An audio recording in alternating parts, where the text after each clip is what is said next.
ದೇವರ ವಾಕ್ಯವನ್ನ ಧ್ಯಾನ ಮಾಡುವವರಾಗಿ ಯೋಹಾನನ ಬರೆದಂತ ಸುವಾರ್ತೆ 16ನೇ ಅಧ್ಯಾಯ 13ನೇ ವಾಕ್ಯವನ್ನ ಓದಿ ನೋಡಿದರೆ ಈ ವಾಕ್ಯದಲ್ಲಿ ಈ ರೀತಿಯಾಗಿದೆ.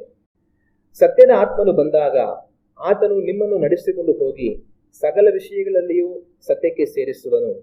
ಆತನು ತನ್ನಷ್ಟಕ್ಕೆ ತಾನೇ ಮಾತಾಡದೆ ಕೇಳಿದ ಮಾತುಗಳನ್ನೇ ಆಡುವನು ಮತ್ತು ಮುಂದಾಗುವ ಸಂಗತಿಗಳನ್ನು ನಿಮಗೆ ತಿಳಿಸುವನು. ಹಲ್ಲೆಲೂಯಾ. ಈ ವಾಕ್ಯಗಳನ್ನು ಓದುವಾಗ ನಮ್ಮ ಕರ್ತನಾದ ಯೇಸು ಕ್ರಿಸ್ತನು ಪರಿಶುದ್ಧಾತ್ಮರು ನಮ್ಮಲ್ಲಿ ಮಾಡುವಂತಹ ಕಾರ್ಯಗಳನ್ನ ಅವರು ಹೇಳುವಂಥದ್ದನ್ನ ನಾವು ನೋಡ್ಬೋದು. ಅವರು ಒಂದು ಮಾತು ಹೇಳ್ತಾರೆ, ಏನಂತಂದ್ರೆ ಮತ್ತು ಮುಂದಾಗುವ ಸಂಗತಿಗಳನ್ನ ನಿಮಗೆ ತಿಳಿಸುವನು ಎಂಬುದಾಗಿ. ಸತ್ಯದ ಆತ್ಮನು ಬಂದಾಗ ಅವ್ರು ಏನ್ ಮಾಡ್ತಾರೆ ಅಂತಂದ್ರೆ ಅವ್ರು ಮುಂದಾಗುವಂತ ಸಂಗತಿಗಳನ್ನ ನಿಮಗೆ ತಿಳಿಸ್ತಾರೆ ಅಂತ ನಮ್ಮ ಕರ್ತನಾದ ಯೇಸು ಕ್ರಿಸ್ತನ ಹೇಳುವಂಥದ್ದನ್ನ ನಾವು ಕಾಣ್ತೇವೆ. ಹಲ್ಲೆಲೂಯಾ. ಆಗ ಪರಿಶುದ್ಧಾತ್ಮರು ಮಾಡುವಂತ ಕಾರ್ಯಗಳಿಗೇನು? ಪರಿಶುದ್ಧಾತ್ಮರು ಮಾಡುವಂತ ಕಾರ್ಯಗಳೇನು ಅಂತಂದ್ರೆ ಅವ್ರು ಮುಂದಾಗುವಂತ ಸಂಗತಿಗಳನ್ನ ನಮ್ಗೆ ತಿಳಿಸ್ತಾರೆ. ಹಲ್ಲೆಲೂಯಾ. ನಮ್ಮೆಲ್ಲರಿಗೂ ಕೂಡ ಮುಂದೆ ಏನಾಗುತ್ತೆ ಅಂತ ತಿಳ್ಕೊಳ್ಳುವಂತ ಕುತೂಹಲ ಇದ್ದೇ ಇರುತ್ತೆ. ಪ್ರತಿಯೊಬ್ಬರಿಗೂ ಕೂಡ ಮುಂದೆ ಏನಾಗ್ಬೇಕು ಅಂತ ತಿಳ್ಕೊಬೇಕು ಅಂತ ಇಷ್ಟ ಇರುತ್ತೆ. ಅದಕ್ಕೋಸ್ಕರವಾಗಿ ಏನ್ ಮಾಡ್ತಾರೆ, ಎಷ್ಟೆಷ್ಟೋ ದುಡ್ಡು ಖರ್ಚು ಮಾಡ್ತಾರೆ. ಯಾರ್ಯಾರೋ ಜನಗಳಿಗೆ ಮುಂದೆ ಏನಾಗುತ್ತೆ ಅಂತ ನಿಮ್ಗೆ ಹೇಳ್ತೀವಿ ಅಂತ ಅಂದ್ಬಿಟ್ಟು ಎಷ್ಟೆಷ್ಟೋ ದುಡ್ಡು ಇಸ್ಕೊಂಡು ಏನಂದ್ರೆ ಅದೆಲ್ಲ ಹೇಳ್ಬಿಟ್ಟು ಜನಗಳನ್ನ ಯಾಮಾರಿಸಿ ಹೋಗ್ಬಿಡ್ತಾರೆ. ಆಗ ಮುಂದೆ ಏನಾಗುತ್ತೆ ಅಂತ ಯಾರಿಗೂ ಗೊತ್ತಿಲ್ಲ. ಆದ್ರೆ ಎಲ್ಲರಿಗೂ ಸಹ ಮುಂದೆ ಏನಾಗುತ್ತೆ ಅಂತ ತಿಳ್ಕೊಳ್ಬೇಕು ಅನ್ನೋಂತ ಕುತೂಹಲ ತುಂಬಾ ಹೆಚ್ಚಾಗಿರುತ್ತೆ. ಅದ್ರಲ್ಲಂತೂ ವಿಶೇಷವಾಗಿ ಒಂದು ವೇಳೆ ಏನಾದ್ರೂ ಸಮಸ್ಯೆಯಲ್ಲಿರುವಂತವ್ರು, ಏನೋ ಒಂದು ತೊಂದರೆಯಲ್ಲಿರುವಂತವ್ರು, ಏನೋ ಒಂದು ಇಕ್ಕಟ್ಟಲ್ಲಿರುವಂತವ್ರಿಗೆ ಮುಂದೆ ಏನಾಗುತ್ತೋ ಅನ್ನೋಂಥ ಕುತೂಹಲ ಇನ್ನೂ ತುಂಬಾ ಜಾಸ್ತಿ ಇರುತ್ತೆ. ಆಗ ಅನೇಕರು ಏನ್ ಮಾಡ್ತಾರೆ, ಈ ಒಂದು ಕುತೂಹಲನ ಉಪಯೋಗಿಸ್ಕೊಂಡೆ ಮುಂದೆ ಏನಾಗುತ್ತೆ ಅಂತ ಮನಸ್ಸಿಗೆ ಬರೋದನ್ನೆಲ್ಲ ಹೇಳ್ಬಿಟ್ಟು ನಾವ್ ಹೇಳ್ತೀವಿ ದುಡ್ಡು ಕೊಡಿ ಅಂತ ಎಲ್ಲ ಹೇಳಿ ದುಡ್ಡು ಕಾಸೆಲ್ಲ ಇಸ್ಕೊಂಡು ಜನಗಳನ್ನ ಯಾಮರಿಸಿ ಹೋಗ್ಬಿಡುವಂತವ್ರು ತುಂಬಾ ಜನ ಇರ್ತಾರೆ. ಅದರಿಂದ ನಾವು ಹುಷಾರಾಗಿರ್ಬೇಕು. ಆದ್ರೆ ಮುಂದೆ ಆಗುವಂತ ಕಾರ್ಯಗಳು ಯಾರಿಗೂ ಗೊತ್ತಿಲ್ಲ. ಆದ್ರೆ ಮುಂದೆ ಆಗುವಂತ ಕಾರ್ಯಗಳನ್ನ ತಿಳಿಸುವ ಆತನು ಒಬ್ಬರಿದ್ದಾರೆ. ಅವ್ರು ಯಾರು ಅಂತಂದ್ರೆ ಪರಿಶುದ್ಧಾತ್ಮ ದೇವರು. ಹಲ್ಲೆಲೂಯಾ. ಆಗ ಪರಿಶುದ್ಧಾತ್ಮ ದೇವರು ಮಾಡೋ ಕಾರ್ಯ ಏನಂತಂದ್ರೆ ಅವ್ರು ಮುಂದಾಗುವ ಸಂಗತಿಗಳನ್ನ ನಮಗೆ ತಿಳಿಸ್ತಾರೆ. ಹಲ್ಲೆಲೂಯಾ. ನನಗೂ ನಿಮಗೂ ದೇವರ ಆತ್ಮರು ಮುಂದಾಗುವಂತ ಸಂಗತಿಗಳನ್ನು ತಿಳಿಸಿ ನಮ್ಮನ್ನ ಬಲಪಡಿಸಿ ನಮ್ಮನ್ನ ನಡೆಸಲು. ಹಲ್ಲೆಲೂಯಾ. ಮುಂದಾಗುವಂತ ಸಂಗತಿಗಳನ್ನ ನಮಗೆ ತಿಳಿಸುವ ದೇವರಿಗೆ ಸ್ತೋತ್ರ, ಅವರಿಗೆ ಮಹಿಮೆಯಾಗಲಿ. ಭವಿಷ್ಯಗಳ ಕುರಿತಾಗಿ ನನ್ನನ್ನ ಕೇಳಿಕೊಳ್ಳಿರಿ, ನಾನು ಹೇಳುವುದೆಂಬುದಾಗಿ ದೇವರು ಹೇಳಿರುವಂತ ಮಾತು. ಆಗ ಮುಂದೆ ಏನಾಗುತ್ತೆ ಅನ್ನೋದು ದೇವರು ಮಾತ್ರನೇ ಗೊತ್ತು. ಅದನ್ನ ಅವರು ನಮಗೆ ಪ್ರಕಟಿಸುವ ಆತನಾಗಿ ಅವರಿದ್ದಾರೆ. ಹಲ್ಲೆಲೂಯಾ. ಸರಿ, ದೇವರ ಆತ್ಮರು ಮುಂದಾಗುವಂತ ಸಂಗತಿಗಳನ್ನ ನಮಗೆ ತಿಳಿಸ್ತಾರೆ, ಅವ್ರು ನಮಗೆ ಹೇಳ್ತಾರೆ ಸರಿ. ಆದ್ರೆ ಮುಂದಾಗುವಂತ ಸಂಗತಿಗಳನ್ನ ಅವರು ನಮಗೆ ಯಾವ ತರ ತಿಳಿಸ್ತಾರೆ?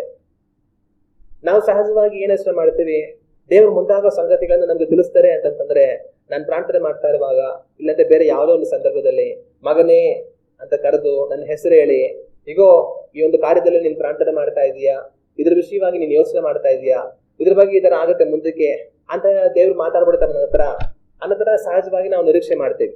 ಆದ್ರೆ ದೇವರು ಕೇವಲ ನಮ್ಮ ಕಿವಿನ ತೆರೆದು ಸ್ವರವನ್ನ ಕೇಳೋ ಹಾಗೆ ಮಾಡಿ ಹಾಗೇ ಮಾತಾಡ್ಬೇಕು ಅಂತಿಲ್ಲ. ದೇವರು ನಮ್ಮ ಹತ್ರ ಮಾತಾಡುವಂತ ರೀತಿ ಹಲವು ರೀತಿಯಾಗಿದೆ. ಬೇರೆ ಬೇರೆ ವಿಧಗಳಲ್ಲಿ ದೇವರು ನಮ್ಮ ಜೊತೆ ಮಾತಾಡ್ತಾರೆ. ಆಗ ನಮ್ಮ ನಿರೀಕ್ಷೆ ಏನಂತಂದ್ರೆ ದೇವರು ತಮ್ಮ ಸ್ವರ ಕೇಳೋ ಹಾಗೆ ಮಾಡಿ ಸಮುವೇಲನೇ ಅಂತ ಕರೆದ್ರಲ್ಲ, ಹಂಗೆ ನನ್ನನ್ನು ಕರೆದ್ಬಿಡ್ತಾರೆ ಅನ್ನೋಂಥ ನಿರೀಕ್ಷೆ ನಾವು ಮಾಡಬಾರದು. ದೇವರು ಬೇರೆ ಬೇರೆ ರೀತಿಗಳಲ್ಲಿ ಮಾತಾಡ್ತಾರೆ. ಆಗ ದೇವರು ಯಾವ ತರ ಎಲ್ಲ ಮಾತಾಡ್ತಾರೆ ಅನ್ನೋದನ್ನ ನಾವು ತಿಳ್ಕೊಳ್ಬೇಕು. ಆಗ ದೇವರು ನಮ್ಮ ಹತ್ರ ಮಾತಾಡೋದನ್ನ ನಾವು ಗ್ರಹಿಸೋದಕ್ಕೆ ಸಾಧ್ಯ. ಈಗ ನಾನು ನಿಮ್ಮನ್ನೇ ಕೇಳ್ತೀನಿ, ನೀವು ಯಾವ ತರ ಮಾತಾಡ್ತೀರಾ ಹೇಳಿ ನೋಡೋಣ. ಒಂದು ವೇಳೆ ಮಾತಾಡೋದಂದ್ರೆ ಅರ್ಥ ಏನು? ನಿಮ್ಮ ಹತ್ರ ಏನೋ ಒಂದು ವಿಷಯ ಇದೆ, ಅದನ್ನ ಇನ್ನೊಂದು ವ್ಯಕ್ತಿಗೆ ನೀವು ತಲುಪಿಸ್ಬೇಕು. ಅದನ್ನ ಯಾವ ತರ ತಲುಪಿಸ್ತೀರಾ ಹೇಳಿ ನೋಡೋಣ. ಯಾವ ತರ ಎಲ್ಲ ತಲುಪಿಸ್ತೀರಾ? ಸಹಜವಾಗಿ ಒಂದು ಮಾತಾಡುವಾಗ ನಿಮ್ ಧ್ವನಿ ಆಚೆ ಬರುತ್ತೆ, ನಿಮ್ ಒಳಗಡೆ ಇರುವಂತ ಭಾವನೆ ಆ ಧ್ವನಿ ಮುಖಾಂತರ ಆಚೆ ಬರುತ್ತೆ. ಅದೇ ಅವರು ಕಿವಿ ಕೇಳುತ್ತೆ, ಕೇಳಿ ನಿಮ್ಗೆ ಏನ್ ಹೇಳ್ಬೇಕಂತ ನೀವು ಇದ್ದೀರೋ ಅದನ್ನ ಅವ್ರು ಅರ್ಥ ಮಾಡ್ಕೊಳ್ತಾರೆ. ಒಂದು ಮಾತಾಡಿ ನಿಮಗೆ ಬೇಕಾಗಿರೋ ವಿಷಯಗಳನ್ನ ಇನ್ನೊಬ್ರಿಗೆ ತಲುಪಿಸ್ತೀರಾ, ಅದು ಸಹಜವಾಗಿ ಅದು ಮಾಡ್ತಾರೆ. ಅದು ಬಿಟ್ಟು ಇನ್ನೇನ್ ಮಾಡ್ತೀರಾ? ಇನ್ ಯಾವ ತರ ನಿಮ್ಮಲ್ಲಿರುವಂತ ಒಂದು ವಿಷಯವನ್ನ ಬೇರೆಯವ್ರಿಗೆ ತಲುಪಿಸ್ತೀರಾ?